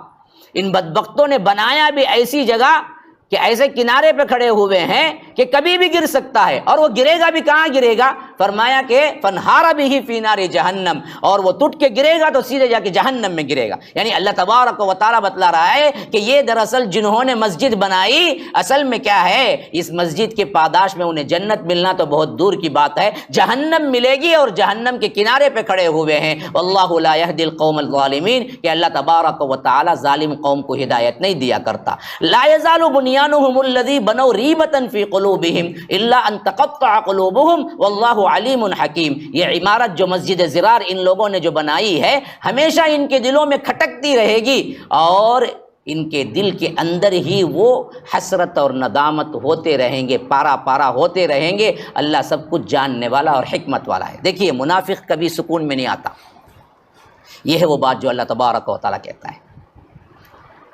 سچا انسان واقعتاً جو کم بھی عمل کرے سکون میں ہوتا ہے کہ میں نے جو کیا اللہ کے لیے کیا، اور اسی طرح ڈنکے کی چوٹ پر کفر کرنے والا وہ بھی دراصل کچھ سکون ہی میں ہوتا ہے کہ جو بھی بولا، میں دو رائے نہیں، دو چہرے نہیں میرے، میں جو بھی کیا بالکل سامنے واضح ہے۔ بے سکونی میں سب سے اہم ترین فرد کون ہوتا ہے؟ بولو، دو چہرے والا۔ یہاں گیا ان کی بات کرے، وہاں گیا ان کی بات کرے، اور ہمیشہ ڈر دونوں کی طرف سے۔ ان کو معلوم ہوگا میں ان کا سچا نہیں بولے تو مار کو بھگیں گے، ان کو معلوم ہوگا تو انہوں مار کو بھگیں گے، تو کبھی ان کو دل کا سکون نہیں ملتا۔ تو یہی اللہ تعالیٰ کہتا ہے لا یزال بنیانہم الذی بنوا ریبۃ فی قلوبہم، جو مسجد بنائی اور جس حیثیت سے اللہ نے معلوم کر دیا اللہ کے رسول کو، اور اللہ کے رسول نے اسے ڈھا دیا، اب قیامت تک کے لیے ان کے دلوں میں کھٹک رہے گی، آہا نہیں کرتے تو اچھا تھا نا، بیکار کر کو پھنس گئے نا، ہاں نہیں کرتے تو کم از کم لاش تو رہ جاتی، عزت تو رہ جاتی، لیکن کر کے ہم پھنسے آج، یہ ضرور حسرت رہے گی اور ان کے دلوں کو کاٹتی رہے گی۔ الا ان تقطع قلوبہم، اس کی وجہ سے ان کے دل پارا پارا ہوتے رہیں گے کہ کاش کہ ہم نہ کرتے، لیکن بدبخت پھر بھی صحیح سالم صحیح التوبے کی طرف نہیں پلٹتے، وہی روش اختیار کرتے ہیں۔ اللہ علیم حکیم، کہ اللہ تبارک و تعالی علم رکھنے والا اور حکمت رکھنے والا ہے۔ فرمایا کہ ان اللہ اشترى، یہ بنیادی بہت اہم ترین آیت ہے جہاں پر ہمیں بتایا گیا ہے کہ اصلی مسلمان کون ہوتا ہے۔ 111 ان اللہ اشتری من المؤمنین انفسهم واموالهم بان لهم الجنہ، بے شک اللہ تبارک و تعالی نے مومنین کی جانوں کو اور ان کے مالوں کو خرید لیا ہے جنت کے عوض۔ اب سوال آپ سے ہے، بالکل ڈائریکٹ سیدھے رب کا سوال ہے، بھائی آپ جنت چاہتے ہیں نا جی، نہ آپ کا مال آپ کا ہے نہ آپ کی جان آپ کی ہے، مانتے ہو تو تب جنت ہے۔ تم کہتے ہو کہ نہیں نہیں، جان بھی میری مال بھی میرا، پھر جنت بھی ملے گی، نہیں ملے گی، یہ سودا ہو چکا ہے رب کا۔ اگر تم چاہتے ہو کہ تمہیں جنت ملے تو سودا ہو چکا ہے کہ تمہاری جان بھی تمہاری نہیں، تمہارا مال بھی تمہارا نہیں۔ جب اللہ کہے کہ جان دو، جان دونا ہوگا، جب اللہ کہے کہ مال دو، مال دینا ہوگا، اس وقت تم کہو گے میرا مال میری جان، تو اللہ کہتا ہے پھر تو تم نے سودا توڑ دیا، تمہیں جنت بھی نہیں۔ سیدھی سیدھی بات ہے۔ آج ہمارے دل پہ کیا ہے؟ یہ بہت بڑا امتحان ہے، ذرا سا غور کریں۔ یہ کیفیت ہماری ہے، اللہ نے زندگی دی، لے لی واپس، کس کے عوض؟ جنت کے عوض۔ مال دیا، لے لیا واپس، کس کے عوض؟ جنت کے عوض۔ اگر آپ کو واقعتاً جنت چاہیے، ان دونوں کو چھوڑنا ہوگا، جب بھی رب کا حکم ہو نکالو نکالو۔ ہاں، زیورات خوشی میں جمع کر لیے انہوں، کتنے سورن ہے؟ 100 سورن کا مال۔ اب 100 سورن کا مال کا نکالو جی زکوٰۃ، آتے 5-10 لاکھ، اللہ اکبر، کیسا نکالنا تھا میں، کہیں جمع کرے؟ ہاں، جب دینا نہیں تھا تو جمع کیوں کرے؟ جب جمع ہے تو دو، مسئلہ ختم۔ کہتے ہیں کہ نہیں نہیں نہیں، مال بھی ہونا ہے مجھے، جان بھی میری ہے، پھر تو جنت سے ہاتھ دھو گے۔ جنت ہونی ہے تو مال تمہارا نہ جان تمہاری۔ اللہ نے خرید، اسی لیے اشترا کا لفظ آیا ہے، یاد رکھو، خرید و فروخت کے لیے جو لفظ استعمال ہوتا ہے عربی میں وہ ہے اشترا یشتری۔ فرمایا کہ ان اللہ اشترا من المؤمنین، اللہ نے خرید لیا مومنین کی، کیا کیا؟ فرمایا من المؤمنین انفسہم و اموالہم، ان کی جانوں کو اور ان کے مالوں کو، کس کے عوض؟ بان لہم الجنہ، جنت کے عوض۔ مسئلہ ختم۔ جو بندہ اس کو مانتا ہے جنت ہونا ہے، یہ دونوں تیرے نہیں ہیں، یہ دونوں تیرے ہیں، تو پھر جنت تیری نہیں ہے، فیصلہ کر لو۔ اب جو لوگ ہمیں ٹھنڈے ٹھنڈے بریانی کھا کھا کے کیا ہے مست ہیں، کہ ہم کیا بولتے؟ نہیں نہیں، دونوں بھی میرے، جنت بھی میچ، میں نہیں گیا تو کون سی جاؤں گا جنت میں، پکا مسلمان میچ۔ سب چلتا نہیں رب کے پاس۔ رب تعالی وہاں پر تمہارے جان کو، مال کو خرید لیا، اس کی اطاعت میں خرچ کرو، یہ اور بات ہے۔ اللہ نے جہاں تک اجازت دی ہے وہ کھاؤ پیو، تبھی بھی جنت ہے۔ لیکن جہاں اللہ نے روکا ہے، سود چلتا ہے ان کا، ہاں، deposit, fixed deposit, fixed deposit میں سود، اس کے اوپر فون، مولوی صاحب یہ فکسڈ ڈپازٹ میں رکھا ہوں 10 لاکھ، اس پر بھی زکوٰۃ دینا کی، رکھا کی رے، حرام نہ ہو، ہاں حرام۔ پرسوں میرے کسی ساتھی نے مجھ سے پوچھا تھا، انشورنس میں بن رہا ہوں، سالانہ اتنی رقم جمع ہوگی، اسے زکوٰۃ دینا کی، انشورنس میں گیا کہیں کو تو، ہاں انشورنس تو حرام نا۔ انشورنس کا منبع کیا ہے؟ اللہ کے اعتماد، اللہ کی توحید، اللہ تبارک و تعالیٰ کے توکل کو توڑنا انشورنس ہے۔ انشورنس بولتا کیا کہ دیکھو کبھی تمہیں اچانک ایکسیڈنٹ میں تمہارا مال تلف ہو جائے یا تم مر جاؤ تو ہم دراصل کیا کریں گے؟ تمہارے بچوں کو اتنا دیں گے۔ ارے بدبخت، نہ مال تیرا نہ جان تیری اور نہ فیوچر معلوم، فیوچر کے اعتبار سے رب پر اعتماد کرنے کے بجائے تو انشورنس کمپنی پہ اعتماد کرتا ہے۔ اللہ کہتا ہے مجھ پہ اعتماد کرو، جو ہوا میں دیکھوں گا۔ تم کہتے ہو کہ نہ نہ نہ ہم انشورنس کمپنی کو دیں گے، حرام ہے بیمہ کرانا، خواہ وہ کسی کا ہو، جہاں مجبور ہے یا اور بات ہے، گاڑیوں کا نہ کرائے تو تم گاڑی نہیں چلا سکتے، اب وہاں پر کیا ہے نظام ہی الٹا ہوا ہے، اس واسطے ہم کچھ نہیں کہہ سکتے۔ لیکن جہاں آپشنل ہو وہاں نہیں کرا سکتے تم اپنے اس سے کہ یہ کرا کے رکھ لیں گے، وہ کرا کے رکھ لیں گے، نہیں چلتا۔ پھر اس میں دھوکے باز الگ، ویسا بتاتے لے آ کے، ہاں انشورنس کے پیسہ مل جانا بول کو، نہیں مارے سو آدمی کو مار ڈالتے، مار کو پھر لے لے کو کیا ہے، انہیں کہا تھا بھاگ جاتا، لے لے کو پھر انشورنس کمپنی پکڑتی ہوتی ہے، تم مرا نا رے 2013 میں اب آ رہے نکل کو لے آنا، پورا انشورنس واپس دے گا۔ یہ چاپلوسیاں اللہ نے ختم ہی کر دیا، اعتماد مجھ پہ رکھو۔ تو یاد رکھو یہ چیزیں ہیں نا جی، یہ اسی وقت پیدا ہوتی ہیں جب تم اپنا اپنا اپنا اپنا کا راگ الپتے ہو۔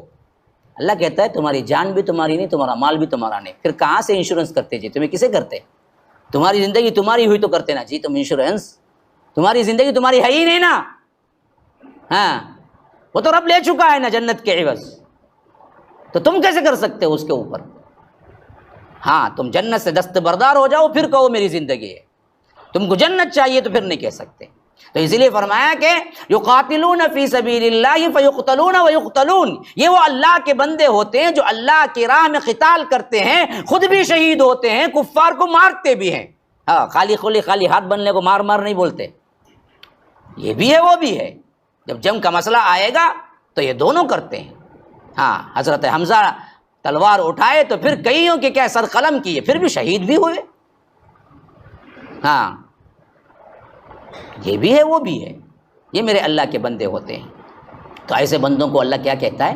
وعدن علیہ حقا فی التوراۃ والانجیل والقرآن، ایسے ہی اللہ کے بندوں کے لیے اللہ نے وعدہ کر رکھا ہے جو حق وعدہ ہے۔ کہاں کہاں؟ قرآن میں نہیں، اس سے پہلے کی جو کتابیں آئی تھی ان میں بھی ہم نے کیا ہے ان کے لیے وعدہ کیا ہے، تورات میں بھی انجیل میں بھی ایسے لوگوں کی ہم نے کیا ہے صفات بیان کر دی تھی جو اللہ کے لیے لڑتے اور اللہ تبارک و تعالیٰ کے لیے جانے دیتے ہیں۔ ومن اوفى بعہدہ من اللہ فاستبشروا ببیعکم الذی بایعتم بہ، کہ یہ وعدہ جو پختہ ہے، اللہ سے بڑھ کر اپنے وعدے کو وفا کرنے والا اور کون ہو سکتا ہے؟ تو فرمایا کہ اے مسلمانوں یاد رکھو ذالک هو الفوز العظیم، کہ یہی بہت بڑی کامیابی ہے۔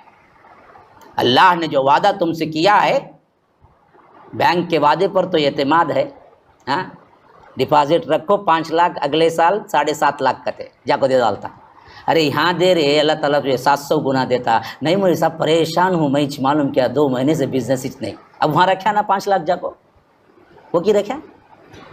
ہاں جی اللہ پر اعتماد نہیں، یہی اللہ کہتا ہے ومن اوفا بعہدہ من اللہ، اللہ تبارک و تعالی سے زیادہ وعدے کو پورا کرنے والا کون ہے؟ تو اسی واسطے جنہوں نے یہ کر لیا ہے فاستبشروا ببیعکم الذی بایعتم بہ، کہ اپنے وعدے کو وفا کرنے والا اور کون ہو سکتا ہے؟ جو سودا تم نے بنایا ہے کہ لوگوں اس پر خوشیاں مناؤ، جنہوں نے اس وعدے کو پورا کر لیا ہے، جنہوں نے اس وعدے پر مطمئن ہو گئے کہ ہم نے اپنی جان اور اپنا مال اللہ کی راہ میں دے دیا اور اس کے عوض ہم نے جنت خرید لی، تو اللہ کہتا ہے خوش ہو جاؤ، بہترین تم نے سودا کر لیا، اس وعدے پہ خوش رہو، وذالک هو الفوز العظیم، کہ یہی ہے سب سے بڑی کامیابی۔ اب وہ جو وعدہ کرنے والے لوگ ہیں نا جی، ان کے صفات کیا ہیں ذرا پڑھ لیجئے۔ التائبون، ہاں التائبون العابدون الحامدون السائحون الراکعون الساجدون الآمرون بالمعروف والناہون عن المنکر والحافظون لحدود اللہ وبشر المؤمنین۔ فرمایا کہ وہ اللہ تبارک و تعالی سے وعدہ وفائی کرنے والے اور اللہ تبارک و تعالی کی جنت پانے والے کون ہیں؟ التائبون، پہلی صفت توبہ کرنے والے۔ مسلمانوں توبے کی طرف پلٹ کے آ جاؤ۔ ہاں ایک مرتبہ میں گفتگو کر رہا تھا ایک بندے سے، بھائی اللہ تبارک و تعالیٰ سے استغفار کرو، توبہ کرو۔ میں کیا گناہ کیا؟ انہیں پوچھتا ہے، میں گناہ کرا نہیں نا بھائی، نماز بھی پڑھتا نہیں، روزہ بھی رکھتا نہیں۔ اس کا خیال کیا ہے؟ انہیں کیا بھی کریش نہیں کرے؟ تب اللہ کے رسول ایک مجلس میں 70 مرتبہ توبہ کرتے تھے تو سب سے بڑے گنہگار تھے، نعوذ باللہ۔ ہاں گناہ کرو نہ کرو، توبہ ایک عبادت ہے۔ پہلے تو ہم کسی لمحے گناہ سے مبرہ ہی نہیں ہے، 100% گناہوں کا مجموعہ ہے ہم۔ اگر ولو بالفرض کوئی ایسا انسان ہے جو گناہ نہیں کیا ہے تو بھی توبہ اس پر لازم ہے، کیونکہ گناہوں پر توبہ نہیں، توبہ ایک عبادت ہے، جیسا نماز ایک عبادت ہے، نماز پڑھنا ضروری ہے ویسے ہی توبہ کرنا بھی ضروری ہے، یاد رکھو۔ اسی لیے فرمایا التائبون، یہ وہ لوگ ہوتے ہیں جو توبہ کرنے والے ہیں۔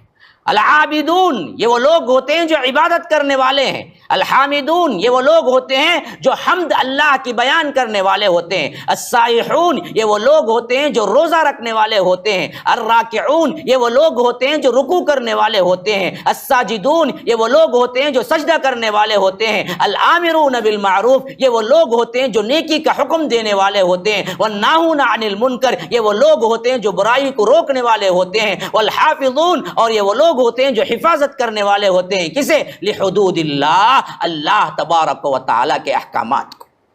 یہ 9 صفات ہیں، سوچو تم اس میں کہاں ہو؟ 9 کے 9 ہیں، سوچو، دیکھو، ان صفات کو پڑھو، بار بار سوچو کہ اس میں ہیں، توبہ کرنے کی صفت ہے، حمد کرنے کی صفت ہے، اللہ تبارک و تعالی کے لیے روزہ رکھنے کی صفت ہے، رکوع کرنے کی صفت ہے، سجدہ کرنے کی صفت ہے، امر بالمعروف نہی عن المنکر کرتے ہو، برائی کو دیکھ کے روکتے ہو، اچھائی کو دیکھ کے حکم دیتے ہو، یہ صفت تمہارے اندر موجود ہے، اللہ کے احکامات کی پاسداری کرتے ہو، اللہ تبارک و تعالی نے جو حکم دیا ہے اس حکم سے آگے نہیں بڑھتے ہو، تو یاد رکھو وہ ہیں جن کے لیے رب کہتا ہے وبشر المؤمنین، ایسے لوگوں کے لیے آپ بشارت دے دیجئے جنت کی، یہ جنتی لوگ ہیں۔ اب آ گیا ایک خاص واقعے کی طرف رخ۔ ما کان للنبی والذین آمنوا ان یستغفروا للمشرکین ولو کانوا اولی قربی من بعد ما تبین لهم انہم اصحاب الجحیم۔ دیکھو، نبی کے لیے اور مومنین کے لیے یہ سزاوار نہیں ہے، یہ ہرگز جائز نہیں ہے کہ وہ استغفار کریں مشرکین کے لیے، ولو کانوا اولی قربی، خواہ وہ قرابت دار ہی کیوں نہ ہو، من بعد ما تبین لهم، بعد اس کے کہ ان کو معلوم ہو جائے، ان کا کفر واضح ہو جائے، انہم اصحاب الجحیم، کہ وہ اصحاب جحیم جہنم والے ہیں۔ یہ دراصل اس پس منظر میں یہ آیت ہے کہ بھئی یہ آواز تھوڑا بڑھاؤ، میرا حلق کھینچ رہا ہے، یہ آواز کو تھوڑا بڑھاؤ۔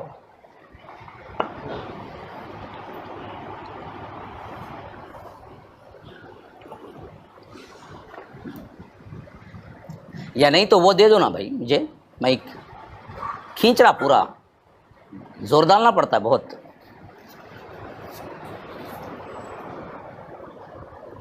تو فرمایا کہ حضرت ابو طالب کا، ہاں اب ذرا آیا ہے، حضرت ابو طالب کا جب انتقال ہوا، اللہ کے رسول صلی اللہ علیہ وسلم سے بڑی محبت تھی، لیکن اسلام قبول نہیں کی، آخری وقت تک بھی اسلام قبول نہیں کیا۔ تو اللہ کے رسول صلی اللہ علیہ وسلم نے بنیت یہ تو تقریباً اپنے دل میں ٹھانی کہ میں استغفار تو کروں گا ان کے لیے، کیونکہ انہوں نے مجھے پالا ہے، انہوں نے مجھے سپورٹ کیا ہے، لیکن آخری وقت میں اسلام نہیں قبول کیا، لیکن میں تو اللہ سے دعا کر سکتا ہوں کہ اللہ ان کی مغفرت کر دے۔ تو یہ سلسلہ جاری رہا، لیکن اللہ تبارک و تعالیٰ کو یہ ادا پسند نہ آئی۔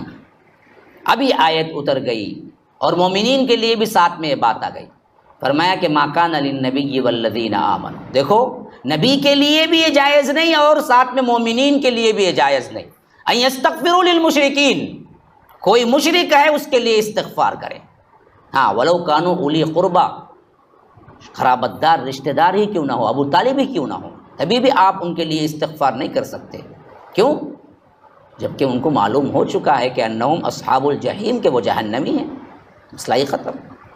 بڑی کڑی آیت ہے، یاد رکھیے مشرکین کے سلسلے میں، اپنے کتنے قریبی رشتہ دار بھی ہیں، اگر مرے شرک پر، اللہ کے علاوہ کسی اور کو پکارتے رہے، کسی اور جگہ سجدہ کرتے رہے، جھنڈا بنڈا کنڈا جو بھی ہے وہاں پر کہیں جاتے رہے، درگاہوں کو مانتے رہے اور سمجھتے رہے کہ یہ دینے والے ہیں، یہ فنا صفت والے ہیں، اسی پہ موت ہو گئی، خواہ تمہارا باپ کیوں نہ ہو نہیں کر سکتے، استغفار تک نہیں کر سکتے، مغفرت ہونا تو دور کی بات ہے، ان کے لیے دعائیں استغفار بھی نہیں کر سکتے۔ اللہ کے رسول صلی اللہ علیہ وسلم جو کر رہے تھے اپنے چچا کے لیے، اس آیت میں ممانعت آ گئی، نہیں کر سکتے آپ، اور مومنین بھی نہیں کر سکتے، کہا وہ کتنے ہی قریبی رشتہ دار کیوں نہ ہو، انہم اصحاب الجحیم، کہ معلوم ہو جائے کہ وہ جہنمی ہیں۔ اسی واسطے اللہ کے رسول صلی اللہ علیہ وسلم سے پوچھا گیا، اللہ کے رسول آپ کے چچا کہاں ہیں؟ کہا کہ جہنم میں ہیں۔ پھر انہوں نے اتنا کچھ کیا تو کیا فائدہ؟ کہا کہ ہاں یہ ہوا کہ وہ جہنم کے سب سے نچلے گڑھے میں ہوتے، جو کچھ بھی میرے ساتھ انہوں نے سلوک کیا اس حیثیت سے اللہ نے انہیں ہلکا عذاب دیا ہے کہ آگ کے جوتے پہنائے جاتے ہیں جس سے ان کا دماغ کھول جاتا ہے، لیکن عذاب تو ہے، جہنم سے نہیں نکلے گی۔ ابو طالب جو اللہ کے رسول کے چچا ہیں، ان کا یہ حال ہے تو پھر ہما شما کا ہمارا کیا اعتبار ہے؟ ہم کس قید کے مولی ہیں کہ ان کو پکڑو ان کو پکڑو، ان کا دامن پکڑ لیں گے، سب ننگے اٹھیں گے، کس کا دامن پکڑیں گے؟ دامن ہنگے کہاں پر؟ وہاں پر ہے ہی کچھ چیز نہیں تو پھر پکڑیں گے کیا؟ وہاں صرف رب العالمین ہی کی توحید کام آئے گی میرے بھائیوں۔ اللہ ایک کو مان لو، زندگی میں کبھی شرک نہ کرو، پھر لاکھ گناہ بھی رہیں تو اللہ معاف کر کے ایک نہ ایک دن جنت بھیجے گا۔ تو فرمایا کہ وما کان استغفار ابراہیم لابیہ الا عن موعدۃ وعدها ایاہ فلما تبین له انه عدو للہ تبرأ منہ ان ابراہیم لأواہ حلیم. یعنی اسی کے سملر ایک واقعہ حضرت ابراہیم کا بھی تھا. وہ کیا تھا؟ ان کے باپ بھی مشرک تھے. اب وہ دراصل جب ہجرت کر کے جانے لگے، انہوں نے ان سے کہا کہ ان کے ابا سے میں آپ کے لیے استغفار کروں گا، شاید اللہ آپ کو معاف کر دے.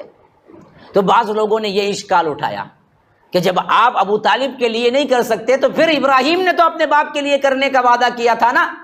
تو اللہ نے اس کا جواب دیا، دیکھو وما کان استغفار ابراہیم لابی، ابراہیم علیہ السلام نے اپنے باپ کے لیے استغفار کا جو وعدہ کیا تھا وہ دراصل ایک وعدہ تھا اس حد تک جب تک کہ ان کو معلوم نہیں تھا کہ یہ جہنم میں یعنی مر گیا جہنم میں چلا گیا یا نہیں، تب تک کا تھا. لیکن فلما تبین له انه عدو للہ، جب واضح ہو گیا کہ یہ اللہ کا دشمن ہے، تبرأ منہ، وہ خود انکار کر دیے کہ میں استغفار اب نہیں کروں گا اس کے بعد سے. یہ مر گیا جہنمی ہو گیا، مسئلہ ہی ختم. ان ابراہیم لأواہ حلیم، کہ بے شک ابراہیم بڑے نرم دل اور بردبار انسان تھے. پھر اس کے بعد فرمایا کہ وما کان اللہ لیضل قوما بعد اذ ہداہم حتی یبین لہم ما یتقون ان اللہ بکل شیء علیم. اللہ تبارک و تعالی کسی قوم کو ہدایت دینے کے بعد گمراہ نہیں کرتا تاکہ کہ ان پر واضح کر دے کہ انہی کن کن باتوں سے بچنا چاہیے. اللہ تبارک و تعالی یقیناً ہر چیز کو جاننے والا ہے. یعنی اللہ تبارک و تعالی کا یہ کام نہیں بغیر کسی نبی کو بھیجے، بغیر کسی ہدایت کے لیے بھیجے، بغیر کوئی ہدایت کا انتظام کر دے اچانک عذاب بھیج دے. نہ نہ نہ، اللہ کا اپنا ایک سسٹم ہے. کسی قوم پر عذاب آتا ہے تو اللہ تبارک و تعالی پہلے تنبیہ کرنے والوں کو بھیجتا ہے، انبیاء کو بھیجتا ہوں. یہ ہرگز بھی اللہ کا یہ کام نہیں کہ جو بھی گمراہ ہوئے ان پر کیا ہے واضح نہ کر دے کہ دیکھو یہ گمراہی ہے یہاں نہ جاؤ، پھر ہٹ ڈرمی کر کے کہے کہ ہاں جی ہم اسی پہ رہیں گے، تب جا کے اللہ کا عذاب آتا ہے. ورنہ تو اللہ تبارک و تعالی بغیر ان کو بلائے، بغیر انبیاء کو بھیجے کسی قوم کو بھی عذاب میں مبتلا نہیں کرتا یا گمراہی میں مبتلا نہیں کرتا. اسی لیے فرمایا کہ کسی قوم کو ہدایت دینے کے بعد وہ گمراہ نہیں کرتا جب تک کہ ان پر واضح کر دے کہ دیکھو کن کن باتوں سے تمہیں بچنا چاہیے تھا. اسی لیے فرمایا کہ وَإِن مِّنْ أُمَّةٍ إِلَّا خَلَا فِيهَا نَذِيرٌ، کوئی امت ایسی نہیں گزری ہے جس میں ہم نے کوئی نہ کوئی ڈرانے والا نہ بھیجا ہو. عذاب آنے سے پہلے ڈرانے والا آتا، سمجھاتا دیکھو یہ برائی، یہ برائی، یہ برائی، یہ برائی. ہٹ درمی کر کے جب کہتے کہ ہم کو نہیں ماننا ہے تب کہیں جا کے عذاب آتا. جو جتنی قومیں اس سے پہلے ہلاک ہوئی ہیں ان سب کو تنبیہ آئی ہے، اور آج بھی ہم پر مصیبتیں اس واسطے آتی ہیں. یہ کلام اللہ تنبیہ کا موجود ہے، دیکھو یہ حرام ہے، یہ حرام ہے، یہ حرام ہے، یہاں نہ پٹکو، یہ فحش، یہ ریاکاری، یہ دکھاوا، دیکھو نہ جاؤ نہ جاؤ نہ جاؤ. لیکن ہم مانتے نہیں ہیں، بڑھتے ہی جاتے ہیں تو پھر سونامی آتی ہے، پھر سونامی آتی ہے. ہاں 25 دسمبر میں ناچو کودو رات بھر شراب پیو تو 26 کو پھر سونامی آتی ہے. معلوم ہے نا، 26 کو تو آئی تھی. ہاں تو سونامی آتی ہے، پھر اللہ کا عذاب آتا ہے. تو اللہ ایسے ہی عذاب نازل نہیں کرتا. یہ فرمایا کہ ان اللہ لہ ملک السماوات والارض یحیی ویمیت وما لکم من دون اللہ من ولی ولا نصیر. بے شک کہ اللہ تبارک و تعالی ہی کی بادشاہی ہے آسمانوں میں بھی اور زمین میں بھی. اللہ ہی بادشاہ ہے آسمانوں اور زمین کا بھی، وہی ہے جو مارتا بھی ہے جلاتا بھی ہے. وما لکم من دون اللہ، اور اس کے علاوہ کوئی اور نہیں ہے، من ولی ولا نصیر، نہ تمہارا مددگار نہ تمہارا دوست. اللہ کے علاوہ نہ تمہارا کوئی مددگار ہے، نہ اللہ کے علاوہ تمہارا کوئی دوست ہے. پھر تم کہو کہ نہیں قادر ولی دوست ہیں، تھے عبد القادر جیلانی فلاں ہیں، کالے شاہ ولی یہ ہیں، کہ آپ کہتے رہیے، لیکن اصل میں اللہ کے علاوہ کوئی مددگار، کوئی حامی و ناصر نہیں ہے. پھر آ گئی وہ بات جو میں نے ابھی بات بتائی تھی، جو واقعہ میں نے بتایا تھا کہ 3 صحابہ مخلص تھے لیکن پھر بھی ان سے بھول ہو گئی اور انہوں نے تبوک میں شرکت نہیں کی. تو اللہ نے کہا کہ اما یعذبہم و اما یتوب علیہم، اللہ ان کو یا تو عذاب دے گا یہ تو اللہ تبارک و تعالیٰ توبہ قبول کر لے گا۔ اب یہاں پر واضح طور پر آ گئی وہ بات، لقد تاب اللہ علی النبی والمہاجرین والانصار الذین اتبعوہ فی ساعۃ العسرہ من بعد ما کاد یزیغ قلوب فریق منہم ثم تاب علیہم انہ بہم رؤوف الرحیم وعلی الثلاثۃ الذین خلفوا حتی اذا ضاقت علیہم الارض بما رحبت وضاقت علیہم انفسهم وظنوا ان لا ملجأ من اللہ الا الیہ ثم تاب علیہم لیتوبوا ان اللہ هو التواب الرحیم۔ یہ دو آیتوں میں پورا واقعہ آ گیا۔ فرمایا کہ اللہ تبارک و تعالی نے نبی، مہاجرین، انصار پر مہربانی کی جنہوں نے بڑی تنگی کے وقت ان کا ساتھ دیا۔ کب تنگی کے وقت ساتھ دیا کا مطلب کیا ہے؟ کہاں ہے بھائی؟ گھر میں ہے دماغ، اب جا کو بھی گھر میں کیا کریں گے جی، پورا دماغ ادھر ہی رکھو۔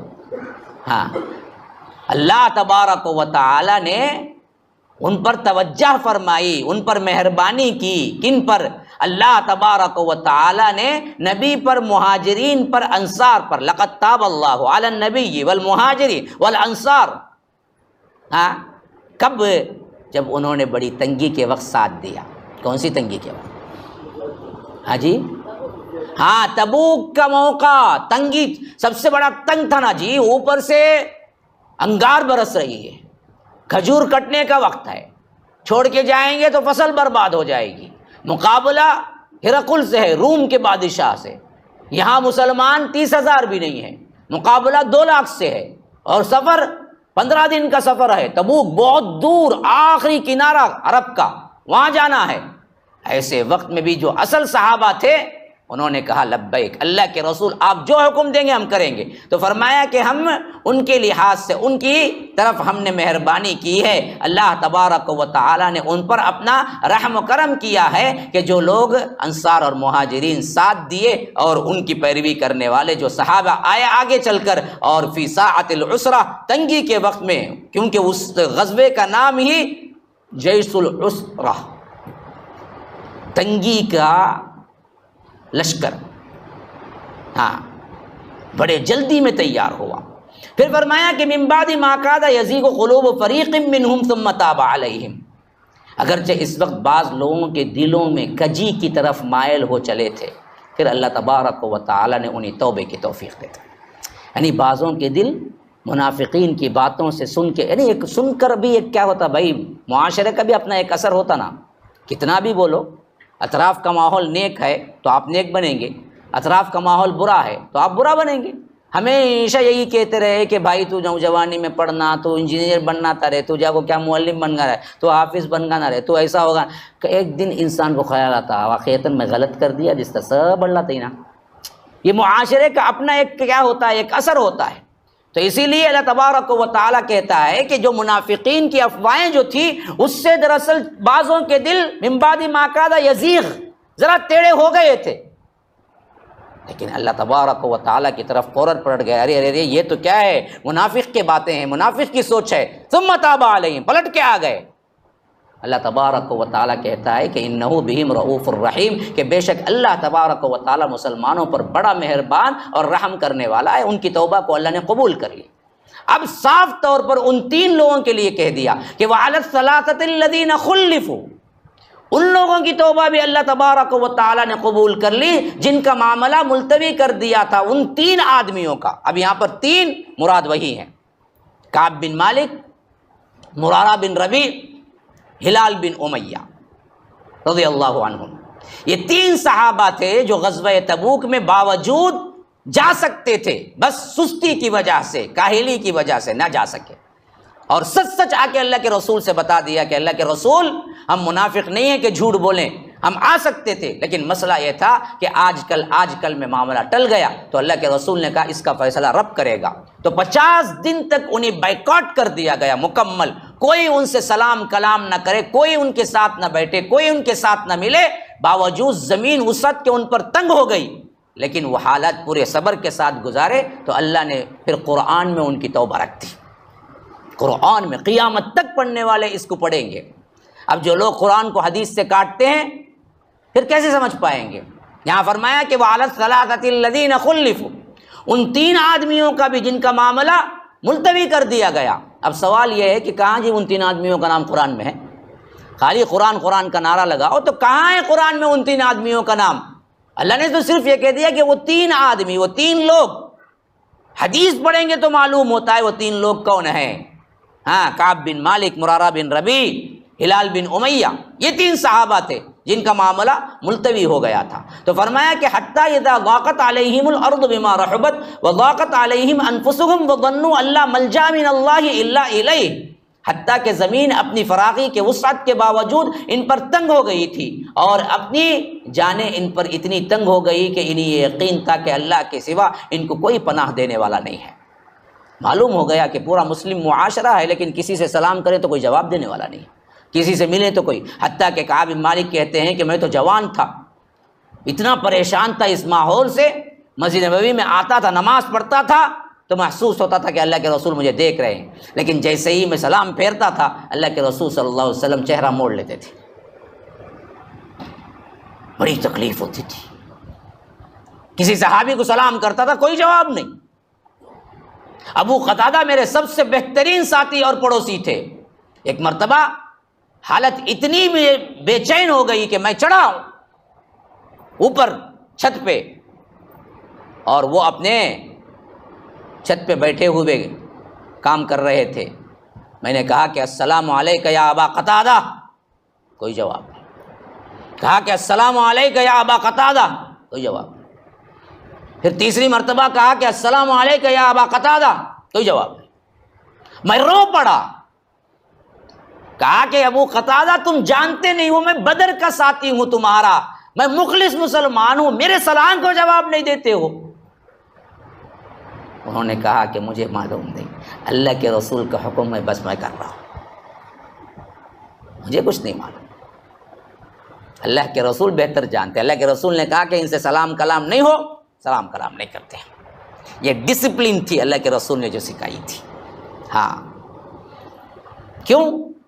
ذرا سستی ہو گئی تھی، ذرا سستی کی یہ سزا ہے تو ہماری سستی کی کیا سزا ہوگی؟ ہاں جی، اسی لیے اللہ تبارک و تعالیٰ فرماتا ہے کہ باوجود زمین کے وسعت ہونے کے ان کی جان اور ان کا لحاظ سے ان کا ماحول تنگ ہو گیا تھا اور ان کو معلوم ہو گیا تھا کہ اللہ کے علاوہ کہیں ہم کو پناہ نہیں مل سکتی۔ ثم تاب علیہم لیتوبوا، پھر اللہ نے مہربانی کی اور ان کی توبہ کو قبول کی، ان کی طرف توجہ کی۔ ان اللہ هو التواب الرحیم، کہ بے شک اللہ تبارک و تعالیٰ بڑا تواب ہے، بڑا توبہ قبول کرنے والا ہے اور بڑا رحم کرنے والا ہے۔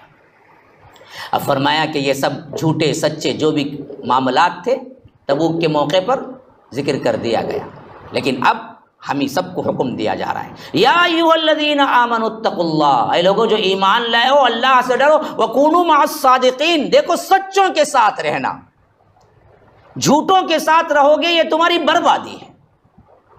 یاد رکھو، دوست کو بڑا پرکھ کے چننا، یہ میرے لائق دوستی کے ہے یا نہیں ہے، اس کے اندر کوئی برائی ہے، کوئی اس کے اندر کوئی ایسی چیز ہے، اللہ کی قسم میں کہتا ہوں کہ چھوڑ دو اسی وقت، کیونکہ بہت جلد تمہارے اندر بھی وہ برائی آ جائے گی۔ برے دوستوں کا انتخاب نہ کرو، بری دوستی سب سے بڑی بلا ہے، اس سے بڑی خطرناک ترین چیز کوئی اور نہیں ہے، یاد رکھو۔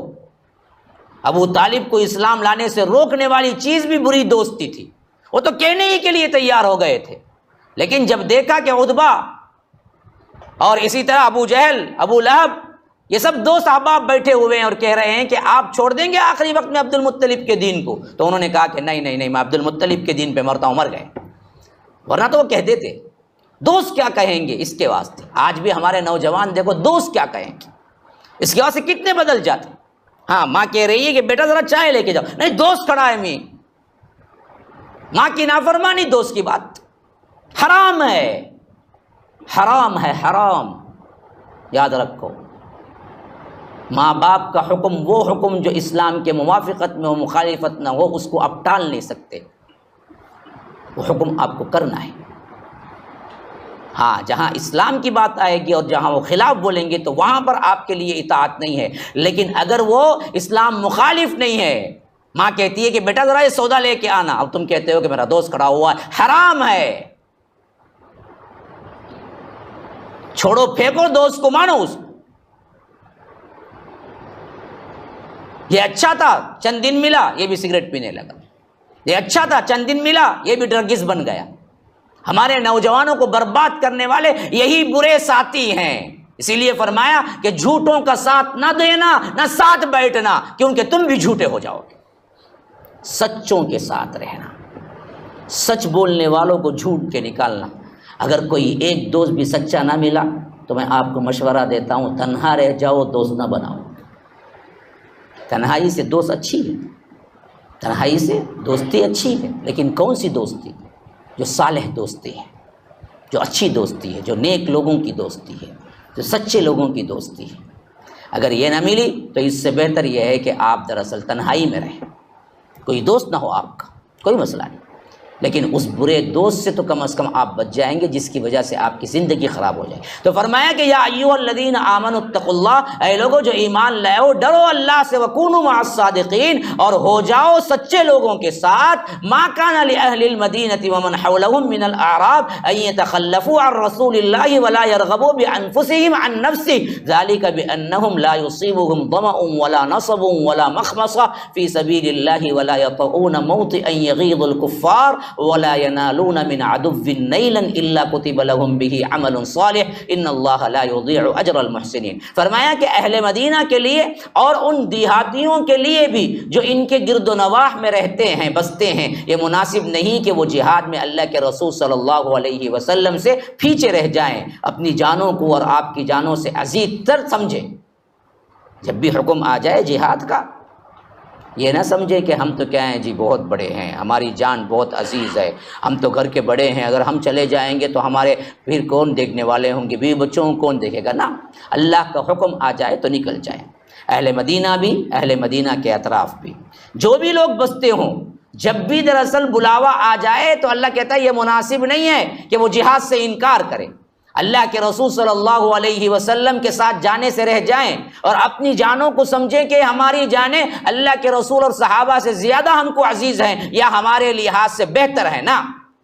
یہ اس لیے کہ مجاہدین اللہ کی راہ میں پیاس، تھکان، بھوک، مصیبت جو بھی جھیلتے ہیں یا کوئی ایسا مقام طے کرتے ہیں جو کافروں کو ناگوار ہو یا دشمن سے وہ کوئی کامیابی حاصل کرتے ہیں تو ان کے لیے نیک عمل لکھ دیا جاتا ہے۔ خالی جا کے شہادت پانا ہی کیا ہے؟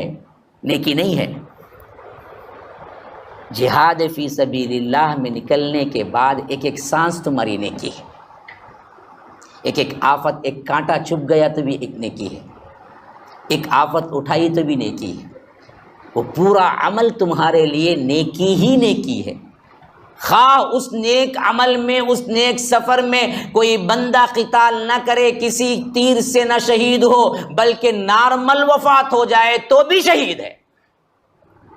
یہ اللہ تعالیٰ کہتا ہے ذالک بأنہم لا یصیبہم ظمأ ولا نصب ولا مخمصۃ فی سبیل اللہ ولا یطؤون موطئا یغیظ الکفار، کہ اس راہ میں اگر نکلنے کے بعد تمہارے لیے پیاس، تھکان، بھوک، مصیبت جو بھی جھیلتے ہیں یا کوئی ایسا مقام جو تم طے کرتے ہو جو کافروں کو ناگوار ہو یا دشمن سے کوئی کامیابی حاصل کرتے ہیں، ان سب کے لیے اللہ تبارک و تعالیٰ تمہیں نیک عمل لکھتا ہے، تمہیں نیکی لکھتا ہے۔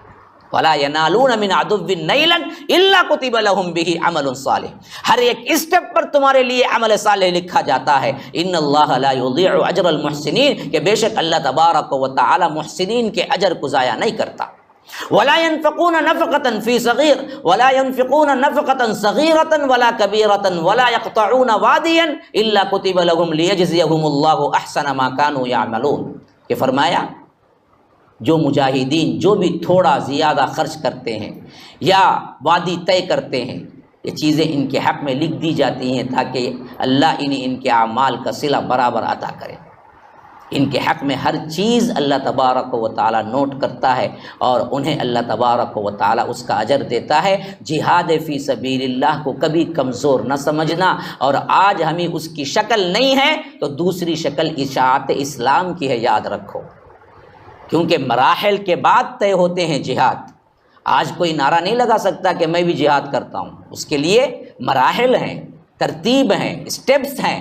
لیکن آج کیا ہے ہمارے لیے کھلا ہوا؟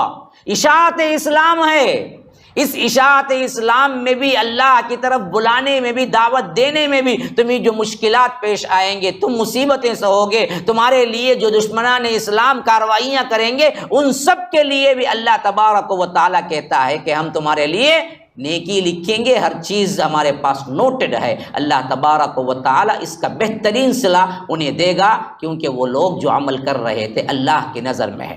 وما كان المؤمنون لينفروا كافة فلولا نفر من كل فرقة منهم طائفة ليتفقهوا في الدين ولينذروا قومهم إذا رجعوا إليهم لعلهم يحذرون۔ مومنوں کے لیے یہ ممکن نہیں کہ وہ سب کے سب نکل کھڑے ہوں جہاد کے لیے، پھر ایسا کیوں نہ ہوا کہ ہر فرقے میں سے کچھ لوگ دین کی سمجھ پیدا کرنے کے لیے نکلتے، اور تاکہ جب وہ واپس آئیں تو جو سیکھے ہیں وہ اپنے ان لوگوں کو سکھاتے جو جہاد میں گئے ہیں، تاکہ وہ اللہ تبارک و تعالیٰ سے ڈراتے تو وہ ڈرتے، اور اسی طرح شاید وہ برے کاموں سے بچے رہتے۔ یہاں پر علم کی فوقیت جہاد پر ہے، اس آیت میں خاص طور پر اللہ نے فرمایا کہ وما كان المؤمنون لينفروا كافة، مومنین کا جو بھی جماعت ہے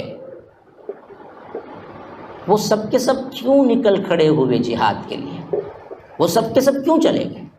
ہاں، ایسا کیوں نہ ہوا کہ ان کے اندر ایک جماعت علم سیکھنے کے لیے آتی اور علم سیکھتی، اور یہ جو جماعت جہاد کے لیے گئی ہوئی تھی وہ جماعت جب واپس آتی تو ان کو سکھاتی علم، جس سے ان کے اندر اللہ کا ڈر پیدا ہوتا، اور یہ اللہ کا ڈر پیدا ہونے کی وجہ سے وہ برے کاموں سے بچتے۔ تو معلوم ہوا کہ ایک مرحلہ سب سے اونچا وہ ہے جو اللہ کی راہ میں شہید ہونے کا ہے، اس سے بڑا کوئی مرحلہ ہی نہیں ہے۔ شہید کے لیے راستہ ہی الگ ہے۔ ہاں، یہ برزخ کا سسٹم جو ہمارا ہے نا جی، وہ سسٹم ہی الگ ہے۔ اللہ کے رسول صلی اللہ علیہ وسلم نے فرمایا کہ شہید کی روح کو اللہ تبارک و تعالی جنت کے سبز ایسے پرندوں میں رکھتے ہیں جو وہ جہاں چاہے اڑتے ہیں اور دیکھتے ہیں، اسی وقت اللہ تبارک و تعالی انہیں عالم برزخ میں ہمارے جیسے انعامات کا معاملہ نہیں ہے، وہ جنت کے اعلیٰ ترین پرندوں کے اندر روح ہوتی ہے، اور یہ پرندوں کی شکل میں رہتے ہیں، اور جنت سے جہاں چاہیں ادھر ادھر جہاں جو چاہیں کھاتے پیتے ہیں۔ عند ربہم یرزقون، اللہ کی طرف سے جو رزق دیا جاتا ہے وہ کھاتے ہیں۔ یہ شہید کا مرتبہ، لیکن ان شہیدوں پر بھی ایک اعلیٰ مرتبہ، وہ کس کا؟ علم والے کا، عالم کا۔ اس لیے فرمایا کہ سب کے سب نہ نکل جاؤ جہاد، کچھ لوگ رہو، علم حاصل کرو۔ تو یہ مجاہدین جب واپس آئیں ان کو علم سکھاؤ جس سے وہ ڈریں اور جس سے وہ برائیوں سے بچے، لعلہم یحذرون۔ تو یاد رکھو علم کا مرتبہ اللہ نے کتنا اونچا کیا ہے، یاد رکھو۔ تو آج ہمارے لیے اس مرتبے کو پہچاننا انتہائی ضروری ہے۔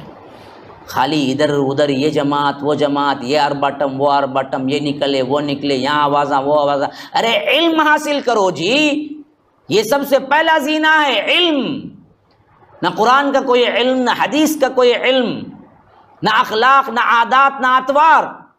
آپ ریپرزینٹ کریں گے جا کے اسلام کو تو پھر اسلام کی بدنامی ہوگی۔ ہمارے پاس کیا چند نوجوان جوش میں آ جاتے ہیں تو جوشیلے کام کرتے ہیں، حالانکہ اصل میں علم کے بغیر جوشیلا کام الٹا اسلام کو بدنام کرتا ہے۔ تو فرمایا کہ یہاں پر علم والے جہاد میں نکلنے والوں سے بھی زیادہ افضل ہیں، لعلہم یحذرون، تاکہ اس کے ذریعے سے کیا ہوتی ہے؟ معاشرے کی اصلاح ہوتی ہے۔ یا ایھا الذین آمنوا قاتلوا الذین یلونکم من الکفار ولیجدوا فیکم غلظہ واعلموا ان اللہ مع المتقین۔ ایمان والو، ان کافروں سے جنگ کرو جن کا علاقہ تمہارے ساتھ ملتا ہے، اور ان کے ساتھ تمہیں سختی پہ پیش آنا چاہیے، جان لو کہ اللہ پرہیزگاروں کے ساتھ ہے۔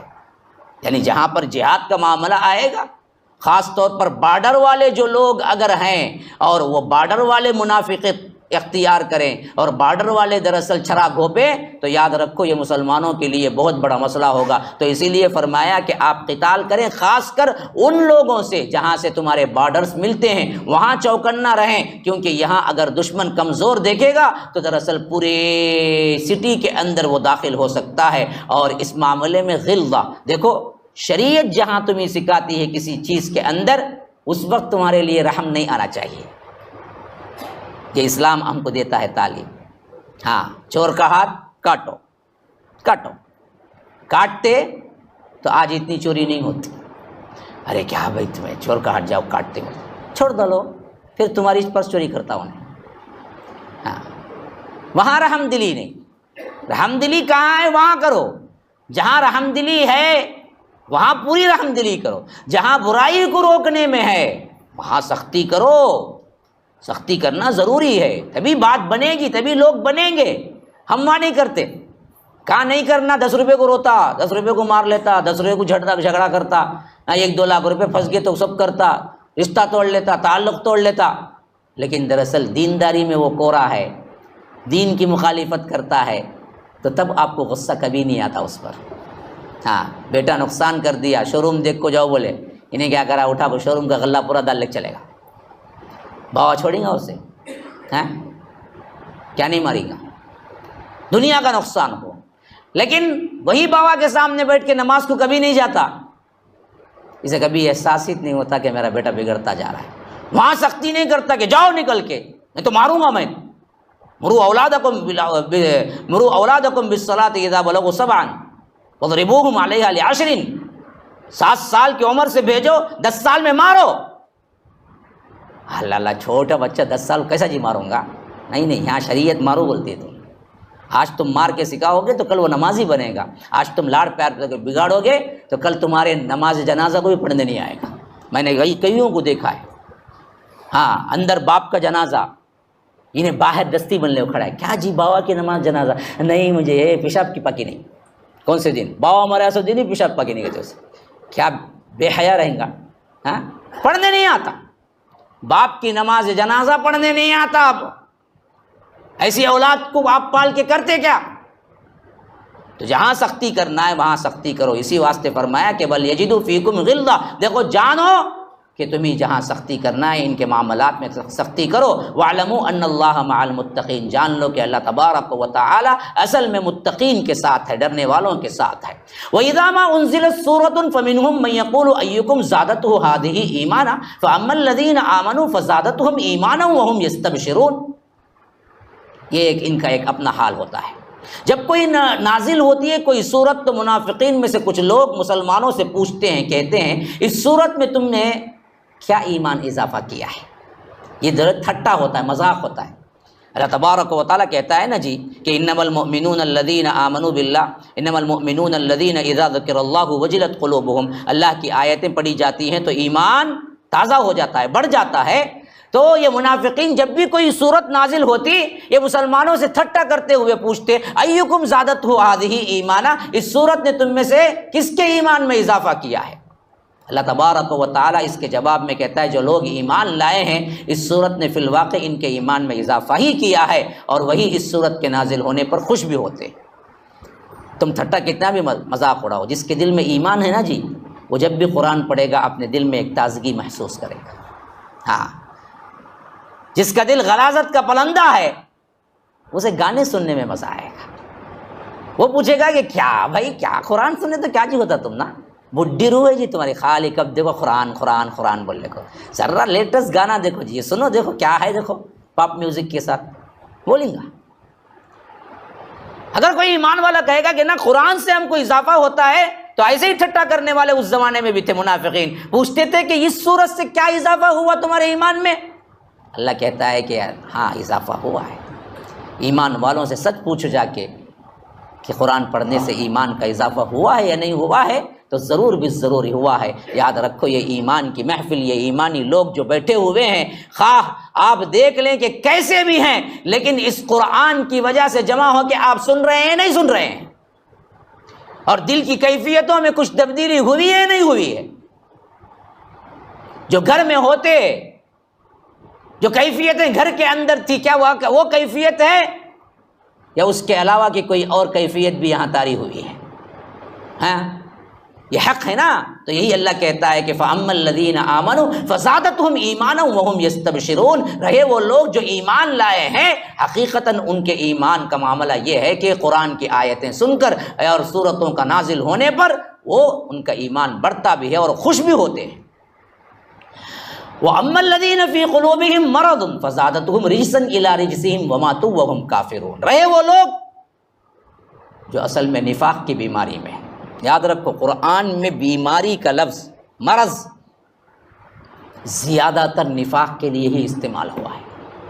گویا کہ رب العالمین مریض دل یا مرض کہتا ہی ان کو ہے جن کے دلوں کے اندر نفاق ہے۔ اور نفاق کیا ہے پتہ ہے؟ ظاہر میں ایمان والا بتانا، باطن میں کفر کو چاہنا۔ یا اور سادے الفاظ میں کہوں، نفاق کیا ہے معلوم ہے؟ نفاق وہ ہے کہ اندر ایک ہو باہر ایک ہو، وہ نفاق ہے۔ آج ہم باطن میں کتنے گنہگار ہیں، ظاہر میں کتنے اللہ والے بنتے ہیں، سب دیکھ لو تو کس کے اندر کتنا نفاق ہے معلوم ہو جائے۔ تو فرمایا کہ وَأَمَّا الَّذِينَ فِي قُلُوبِهِم مرض، رہے وہ لوگ جن کے دلوں میں بیماری ہے۔ کون سی بیماری جی؟ ہارٹ بیٹ ذرا کم ہوگی، 2-3 کیا ہے بلاکیج آ گئے، وہ بیماری کیا؟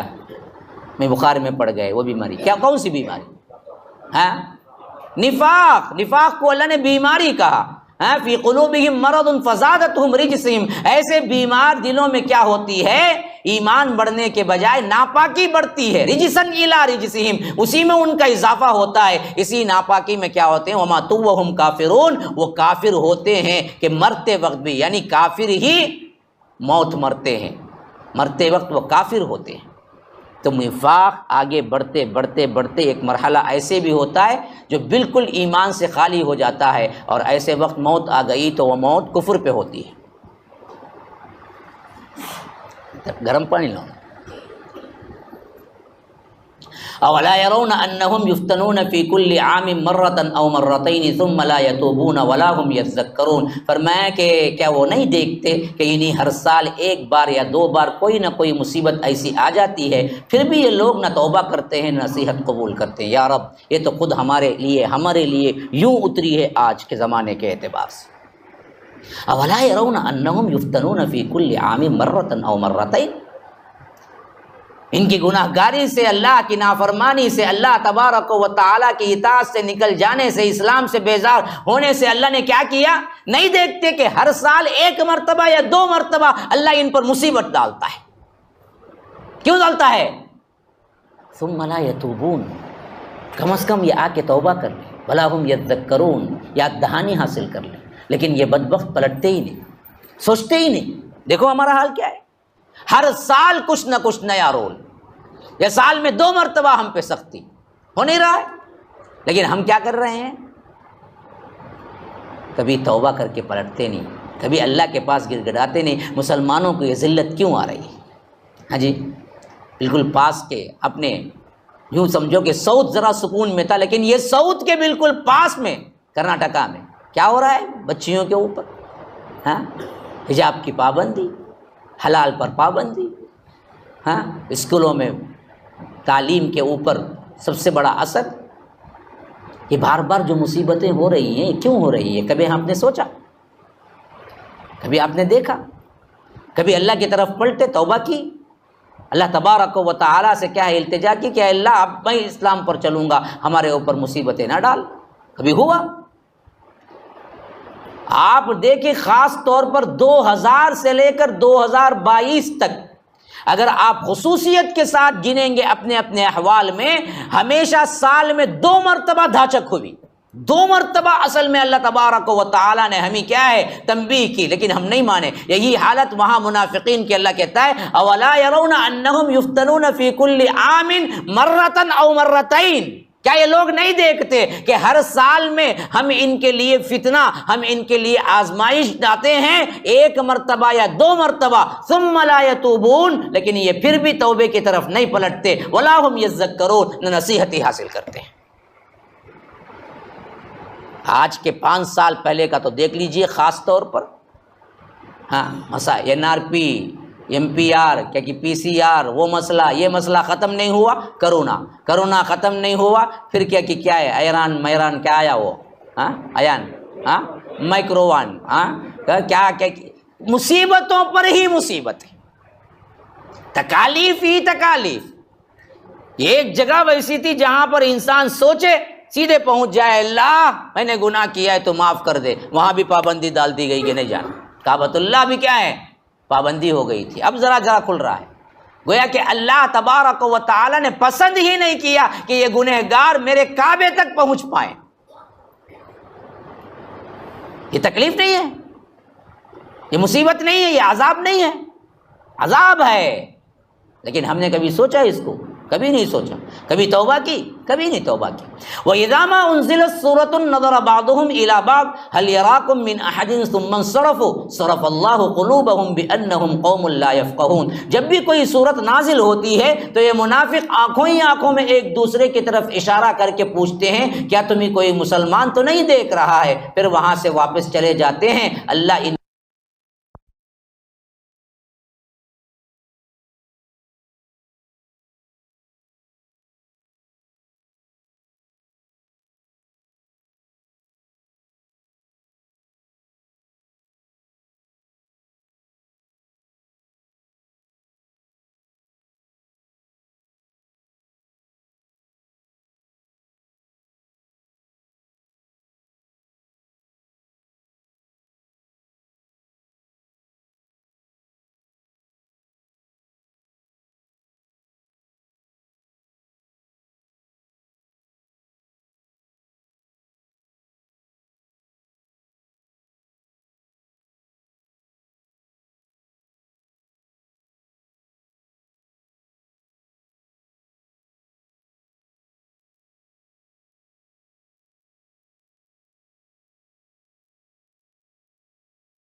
اور رحم کرنے والے ہیں۔ اللہ کے ناموں میں بھی رؤوف الرحیم ہے، لیکن وہ الرؤوف الرحیم ہے، اور جناب محمد رسول اللہ صلی اللہ علیہ وسلم کو بھی اللہ نے رؤوف الرحیم کہا ہے، لیکن یہ اللہ کے ساتھ والا نہیں ہے، بلکہ یہ آ کر انسانوں کے صفات کے اعتبار سے فرمایا کہ اللہ کے رسول بڑے رحم دل ہیں اور بڑے نرم دل ہیں۔ دونوں چیزیں اللہ تبارک و تعالی نے دی ہیں اللہ تبارک و تعالی اللہ کے رسول کو۔ فَإِن تَوَلَّوْا فَقُلْ حَسْبِيَ اللَّهُ لَا إِلَٰهَ إِلَّا هُوَ۔ پھر بھی اگر یہ لوگ اعراض کریں، پلٹ جائیں، اس کتاب کو نہ مانیں، ان باتوں کو نہ مانیں، تو آپ کہہ دیجئے کہ میرے لیے اللہ ہی کافی ہے، جس کے علاوہ کوئی معبود معبود برحق نہیں.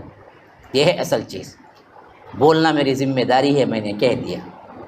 نہیں مانتے ہیں نہ مانو، لیکن میرا کچھ بگاڑ سکتے ہیں؟ نہیں، میرے لیے اللہ کافی ہے، جس کے علاوہ کوئی معبود برحق نہیں ہے، کوئی مشیر نہیں ہے، کوئی کیا ہے وزیر نہیں ہے، کوئی سپورٹر نہیں ہے، کوئی شریک نہیں ہے. ایک اللہ کو مانو، وہ اللہ جس کی عبادت کسی کے لیے نہیں، صرف اللہ کے لیے. لا الہ الا ہو علیہ توکلت وہو رب العرش العظیم، کہ اللہ تبارک و تعالیٰ کے علاوہ کوئی معبود برحق نہیں ہے، میں اسی پر بھروسہ کرتا ہوں، وہی عرش عظیم کا مالک ہے.